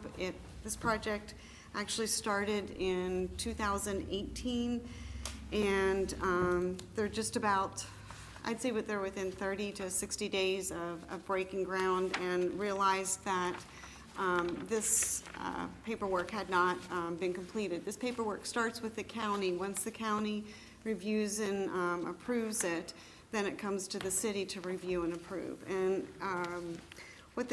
there'll be a resolution, which the joint resolution is attached for later this month. And what this will result in is approximately, right now they're planning on 72 single-family dwelling units, and that wastewater flow will ultimately come to our wastewater treatment plant.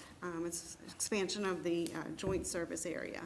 And like I said, this has been out there since around 2018, recently brought to our attention. County commissioners reviewed it and approved it last week, and so now we're bringing it before everyone here for review and approval, review and request of approval. Any questions? You guys have any questions? No. Is there any impact to providing utility service as an urban service provider to a development that's one lot per acre? I'm not aware of any. And there used to be this rule where you had to provide, basically like, you know, in your, whatever you wanna call it, your priority funding area, I don't know what the term is that, you know, somebody uses now, but you're supposed to have sort of this, you know, if you're providing this service, you typically say, you know, it's for so many units per acre. And I just, it was curious to me that, you know, we're extending service to basically, you know, development that's gonna be 1 acre lots. Whereas I think it used to be like 3.5 units per acre was the. I'm not aware of any issues with the PFA associated with funding with lots of approximately an acre. Okay. You guys good? Yes. Yep. All right. And lastly, the Cascades Tissue Substation. Do you want me to roll or you want to roll? I'll start and let Nathan jump in where needed as needed. Well, the information on the first page of the memo is just pretty much a repeat of much of what we've talked about. Staff did reach out to the Board of Education, and the Board of Education, while there was nothing concrete, they didn't say, there was some level of interest, but nothing there was no immediate need.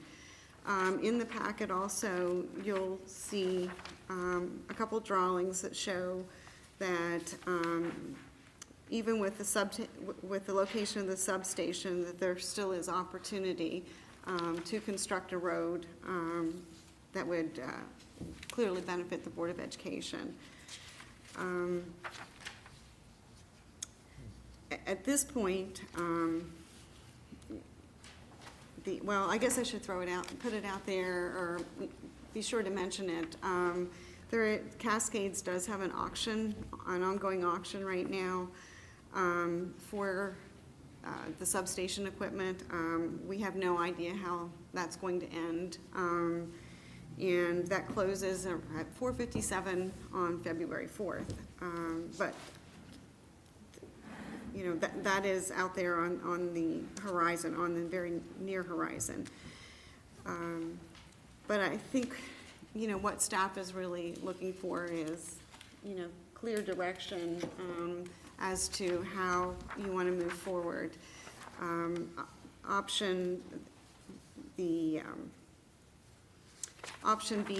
and then option C is included in the memo, where we would either relieve Cascades of their obligation to demo the property and then sell that 3/4 acre parcel to the buyer of the Cascades building, or relieve Cascades of their obligation and enter into a lease agreement. We were thinking 3 to 5 years, but certainly some sort of a longer term lease agreement to facilitate the development and startup of the Cascades facility. Is there anything more you want to? And just to touch that Cascades has a deadline to demolish the substation by May 1st.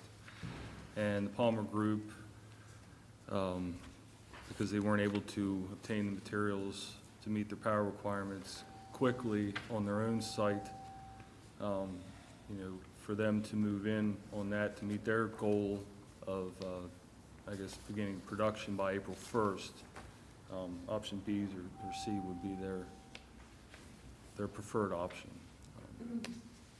So option B is they pay the city of Hagerstown $200,000 for the property, the substation, and they still buy power from the city as an ongoing operation on a facility that they're putting millions of dollars into the city of Hagerstown and hiring hundreds of people.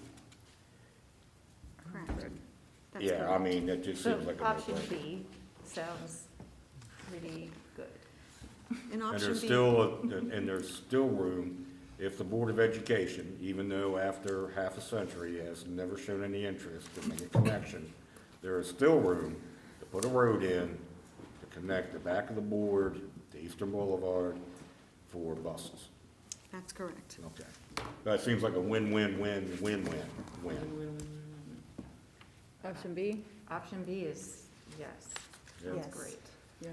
Okay, so I'll contact Cascades, and make sure they're, up for walking away from the substation, us relieving them of our obligations, as long as they leave all equipment intact. And as long as they're good with that, we'll move forward with option B. Get that check from the Palmer Group. Right, Thank you. thank you. City Administrator. Just two things, Madam Mayor. First is I just want to thank the city staff that worked on the roads this past couple days. It was a group effort between utilities and public works.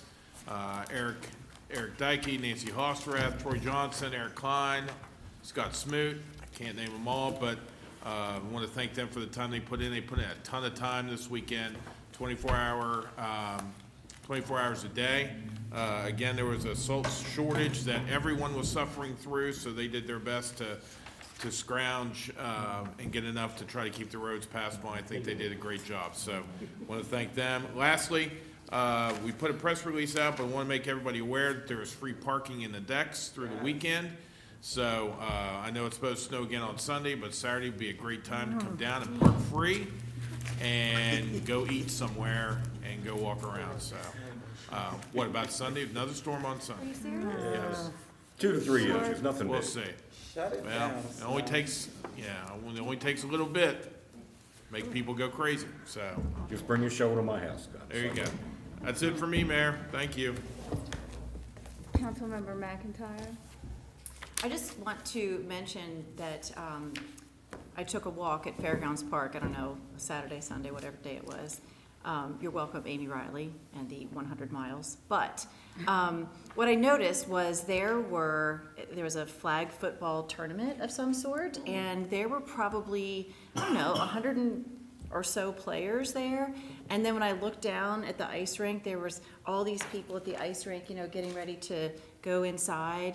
And it just reminds me and makes me understand and appreciate the fact that our parks, and there was these people that were there from Smithsburg, and they were walking and came intentionally because they think that our Fairgrounds Park is so beautiful and they just love it there, and they walk down through Pangbourne, and it's just so awesome to see, like, even in 10-degree weather, the amazing things and the amazing amenities that we have here in our city. So kudos to the Parks and Rec Department, and the fact that skate park, it makes me even more confident that it's going to be a great thing for the city, so thanks. Is it? Councilmember Martinez? Yes. So I just want to say conflict is inevitable, and everybody has conflict, and nobody is above talking about their conflict. So I want us to remind the citizens that we do have mediation first, which is free for any conflict resolution. And a lot of times everybody needs to feel heard and understood. So a lot of times people just need to vent and get it out. So I encourage you guys to use mediation first. And their phone number is 240-200-0983. Another thing, Black History Month, I think that as a Black woman, to celebrate Black History Month is kind of amazing for me. But I just want to say that I was reading a book, and it was called, the book was called The Struggle is Eternal, and it was about civil rights activist Gloria Richardson, and she is from Cambridge, Maryland, Dorchester County, and her grandfather was the first African-American city council member. And in the book, they were actually at a meeting in Hagerstown, and his term was 1912 to 1946. So not sure exactly what year it was, but actually in Hagerstown on Dual Highway. And that was extremely fascinating to me, to be reading a book. The Lady General, they call her the Lady General of Civil Rights. She is still living right now. Actually traveled to Hagerstown with her grandfather, so that was amazing. Yes, thank you. Very cool. Thank you. Nothing tonight. No, I'm I have nothing this evening, thank you. All right. I just want to reiterate thank you for the city staff that's been working hard these past couple days. And it's funny you mentioned our parks and Fairgrounds Park, because I was going to mention City Park. If you guys have not driven past City Park in the snow, you have to go check it out. It is absolutely beautiful. And that's all I have tonight. So everyone have a good night, and we're adjourned.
Hello and welcome to Council Wrap. I'm Wes Decker. Good to have you along this evening. I'm joined by Mayor Emily Keller and Councilmember Shelley McIntyre. Glad to have you here after the meeting, a rather lengthy meeting tonight, no question about that. I actually wanted to start with something that really didn't have anything to do with the meeting tonight. I mean, first of all, this is Groundhog Day, and it seems like we've been living Groundhog Day for the last 10 and a half months. But, you know, something that was really positive that happened in that time frame was the election back in November. So since I have both of you here, I just kind of wanted to get your individual feelings on where you are at this point in time, because Mayor, of course, you made the transition from council member to mayor. So in the first, I guess it's been about 3 months since the election now, you know, where do you feel that you are? How has that transition gone for you? I think it was smooth. I feel really good about it. I'm excited to be in this position, and I have a great council to work with. And of course, being familiar with city staff, I think has made the transition easier than it would if I wasn't familiar with city staff, because if I have questions, I kind of know who to go to. So I think it's been a very good, smooth transition so far. What have the biggest challenges been? Clearly, we continue to deal with this pandemic, but just in terms of that transition for you from council member to mayor. Well, I really like to be in public and talk to people and get feedback, and it's hard to do right now. We all have to be safe, but then as soon as it is safe, we really want to encourage everyone to come back out. So I think the hardest thing for me is Zooming. Like, I'm so tired of Zooming. And yes, you still have that personal contact, but it's just not the same. Yeah, no, it definitely isn't, and it's a whole different vibe. I mean, even for the meetings in here, when you don't have everyone in the same room, it's just clearly different. And Councilmember McIntyre, the thing for you that I think about with the election is that, you know, you were appointed as a council member previously, so now you've been voted in. So are things, you know, how are things different for you now that you're, obviously you're in the same position as a council member, but you're there through a different means. So does that feel any different to you at all? It absolutely does. I feel like I actually have even more responsibility to be the voice for all of the citizens of Hagerstown. And even though that was part of it, you know, and I understood that in my appointment, there's just this level of accountability now that I've been chosen to represent them.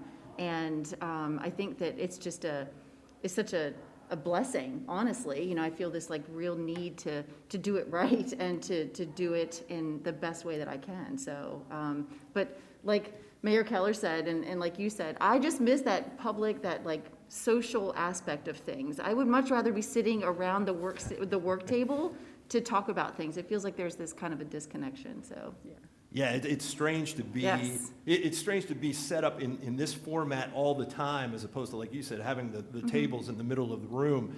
But one of your initiatives has been the Hagerstown Youth Advisory Council, and we saw and heard a presentation here this evening. My question to you is, you know, when you had the vision for this, clearly a lot of obstacles have gotten in the way, but at this point in time, how do you assess where HIAC is and the vision that you had for it initially? They are tremendous. I mean, they meet every 2 weeks. I mean, I don't know a lot of adults that meet every 2 weeks and talk about how they're going to move their organizations forward. So that's a lot of responsibility for them. So they just, the first year, none of us kind of knew what we were doing, and we were going off of what Frederick did and other youth advisory councils around the nation. But they're really coming into their own and trying to find that passion project that means so much to them, and that where they can represent the voice of the youth. And to teach our young people that government is here, you know, what we do and how it works is so important. And to have that representation for the other youth in our community is vital. So I'm so proud of where they are and what they're doing, and as much dedication as they put into the organization. Yeah, it seems that they have a lot of leadership skills within that group itself. And they mentioned the skate park, which is certainly something that you're a big advocate of. How much input did they have into that? I'm just curious. Not a lot. I mean, they were able to talk with Rodney Tissue and got the concept, and I think it's not very difficult to know that a skate park is a good thing for our community. So it's an easy sell. Right. And they probably talk to their peers, and they do know some of their friends that are skaters, and I think that it was just a very easy support for them. So we'll see what happens. Yeah, I don't know about this whole idea of a city dog. I don't know if we want headlines like the city's going to the dogs or something like that. I mean, there always seems to be these spin on headlines, so you got to be a little careful with things like that. Even when we think it's a great idea, seemingly those things kind of. That doesn't happen. No, I don't know what happens. People don't make fun of the city. Yeah, what am I thinking? I'm living in some parallel universe. Yeah, I don't we'll know be what fine. I'm We'll be fine. But speaking of which, Mayor, let's get back to the first topic on the agenda after the proclamations this evening, and that was the discussion from the group who was presenting, talking about the potential for a multi-use stadium, baseball in Hagerstown. And I have to say, one of the things that I find interesting here before I get to some questions for you and the council member on this is that, when I look at Hagerstown Magazine, which is certainly not the end-all or be-all, but when I look at their recent hot list and you look at Hagerstown's sports team, the team that was voted number one on the hot list, Hagerstown Suns, even though they're gone. Now, to me, I look at that and I say, okay, well, I don't know who's voting, how many people are voting,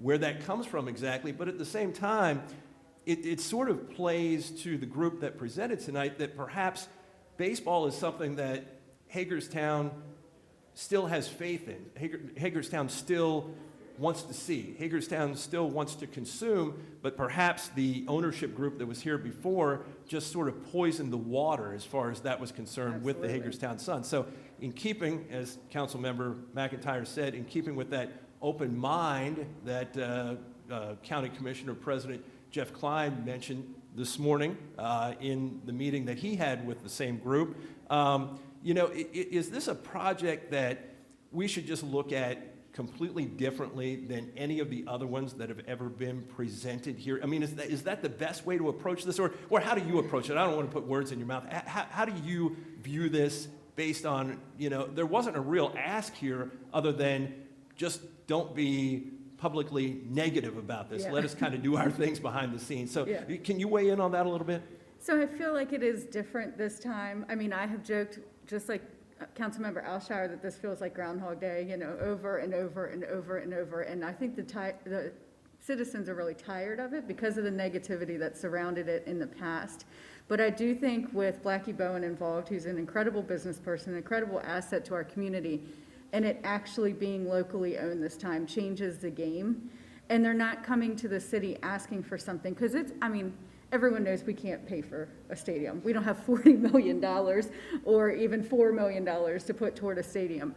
And we've always heard in the past it was a third state, a third county, a third private, and we just couldn't swing that. And so I think now that they're talking about trying to have the Stadium Authority float the bonds and going to Annapolis to ask for funding, it being locally owned, and the city's contribution being a parking deck that we're already planning anyway, whether or not there's a stadium, I think that changes the conversation. I think it just needs to be very well known publicly that this is not city government's project. This is a group of outside private investors who are trying to make that happen. And I think the waters get a little bit muddy here, Councilmember, when they come before this body and they make a presentation, because then all of a sudden it's like people think, well, the city's connected to this somehow, even though what was said tonight is that, this is a private investment type venture. So in some ways, in your mind, then, if that's the case, if that's truly the case, and they're able to get that money, and this is a private venture, is this really any different than, say, like a North Point coming to Hagerstown? It isn't any different. It is different. Well, wait a second. It is the same as any other private developer that would come to the city of Hagerstown. I think that the issue is that we've had 20 years of discussion, the same thing, the same narrative. So it's hard for people to, I guess, separate the fact that, wait a second, this is actually something different. And it's okay for our city to get behind this and be open-minded and be positive and be optimistic because, like I said tonight, we all want that thing that kind of sparks that economic development downtown that spreads throughout the community and spreads throughout not just the core, but the streets, you know, the streets outside of it. So I don't think that we really have a choice but to be supportive. I think that it's the right thing to do, even though it's been said over and over again that we're getting a sports complex or we're getting a municipal stadium kind of thing. Well, and I think too, if someone shows up with $40 million in your city and says, hey, I want to build this right here, I mean, how would we look to say, no, thank you, you know? It's, Yeah, and the other thing is too, and you know, we've heard you know, opposition to the location of this particular stadium, and even though everybody might not be on board with that, maybe the majority of people aren't necessarily on board with that. This is where I sort of get at the North Point comparison in some way, is that, you know, we didn't have to weigh in on where North Point was going to be. Is that okay with us? They were bringing all of this money to Hagerstown and the potential for jobs and the economic development, which is one of the things that you know, Senator Quarterman mentioned, you know, an economic development opportunity. Now, I think the fact that you have, as you mentioned, you know, Blackie Bowen being, you know, the leader of this particular campaign, so to speak, someone who's established in the community, has all kinds of connections, certainly has a connection to the owner of the Atlantic League of Professional Baseball. I mean, it just seems like the foundation is really there, perhaps like never before. So what is the next step for the city then, Mayor? I mean, is it just for us to kind of sit back and then see ultimately what they're able to bring to us? Is that the only role that the city plays at this point? I believe so, yes. I mean, they're kind of taking control. This is their project. It's their money that they're investing. So they're going to go and make an ask of the state, and if they're able to get it, it's going to be great for our community. But if not, I think that may put the nail in the coffin on this project if we can't get funding this time when so many local players are involved. So, are you convinced that this can be, if done right, and all of this plays out as it's being presented, that this could truly be the catalyst project that we're sort of looking for? So I have an interesting perspective, I think, especially on the location, because I voted no against Phase 2 study, specifically based on the location, because we had requested information on another site as well that we didn't get, and I thought it was too early to make that decision. But we hear from the guy from York, we see other communities where it's worked. I certainly don't think investing that amount of money into something is going to hurt. Yeah. So I see their vision. I certainly hope they can pull it off. And I think that, you know, all of the individuals on the call and the people that are behind it, they love Hagerstown. They do. And they don't want to see it fail. So it's not, it's a little bit different than North Point. I mean, even though North Point fell in love with Hagerstown and Washington County, but we created that. But these individuals, you know, Blackie Bowen, Senator Quarterman, you know, Dan Spedden, Jim Kirchhoff, the list goes on. I mean, these individuals love this town. So you can only hope to get behind that kind of drive and ambition and creativity on how to do this, and hope to goodness that either this is it, and if this isn't it, I'm ready to be like, yes, where's that amphitheater? Yeah. Give me an amphitheater. Right. I mean, it's, at some point you obviously need to draw the line and stop having the conversation. But again, I think the key here, at least in my mind, is as you said, Councilmember, to have that separation between this discussion and previous discussions until, like Charlie Brown approaching that football, it gets pulled away again. And if that happens this time, then that's the end. Yeah, we have to know when to say when, I think. Yes. Yeah. But I think that this potentially is, you know, it's a very interesting project. And I think when you have someone like the gentleman from York weighing in, and, you know, Frank Bolton, who has done so much in the baseball world. I mean, he basically created that league. And even though, as we've said many times, you might not be married to the game of baseball, you might not love baseball, but the thing about minor league baseball or baseball at that level is that it's sort of ancillary to everything else that happens. You go to a game because of it's the promotions that get you there, and the family atmosphere and the ability to fellowship with others and to just have a good time. And hey, there was a heck of a baseball game that night too. Oh yeah? So that's kind of the way that works. So it's not so much that it's necessarily about baseball. The other thing I just wanted to hit on real quickly is the budget discussion tonight. There's always a lot when Michelle Hepburn presents, because there's so much going on right now with so many moving parts and pieces, and not a lot that you can necessarily take a fork and stab right now that isn't going somewhere or other. But I just kind of wanted to get your takeaway from what was presented tonight. Mayor, what was the biggest thing that you heard that she presented that you know, people out there should say, okay, this is the one thing that, you know, affects me, or that I should know about what was presented there? Well, I think that she reiterated that in March she will present a balanced budget to us, which is extremely important, especially with all the unknowns right now.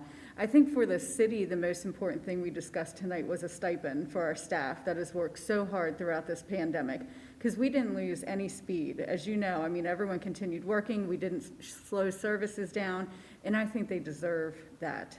So I was really happy to see us be able to work that into the budget, because it couldn't go to a more deserving group of people.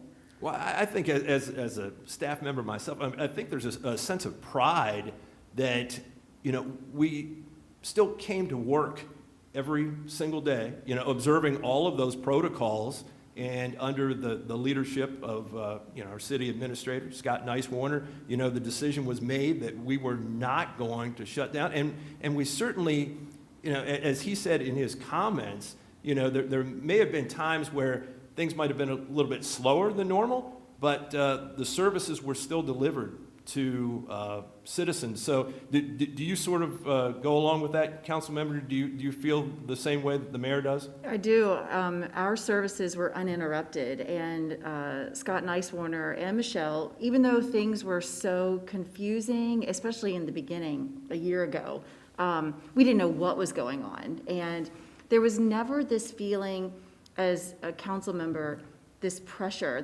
from the community, because everyone was doing whatever it took in order to make sure that things were still functioning and still happening. So the very least that we could do is offer a stipend and our sincere thanks for our staff and what they've done for our community. And it's just these things that kind of these unsung heroes that don't get a lot of recognition, and they deserve to get, you know, some monetary reward in order for us to say thank you.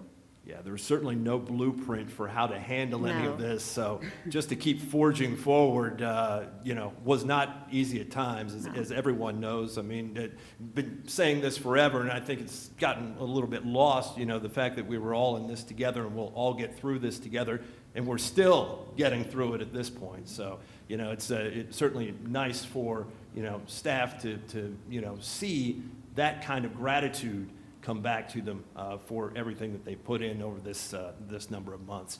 Well, thanks for joining me tonight. It was great to be able to talk to you about not only what was on the agenda, but a few things off the agenda too, and look forward to talking to you in the future too. So thanks very much. Absolutely. Thanks, Wes. And that will effectively wrap it up for this evening on Council Wrap. We'll see you after the next work session. Until then, Wes Decker saying so long. Good evening. So funny. I think it just Fantastic.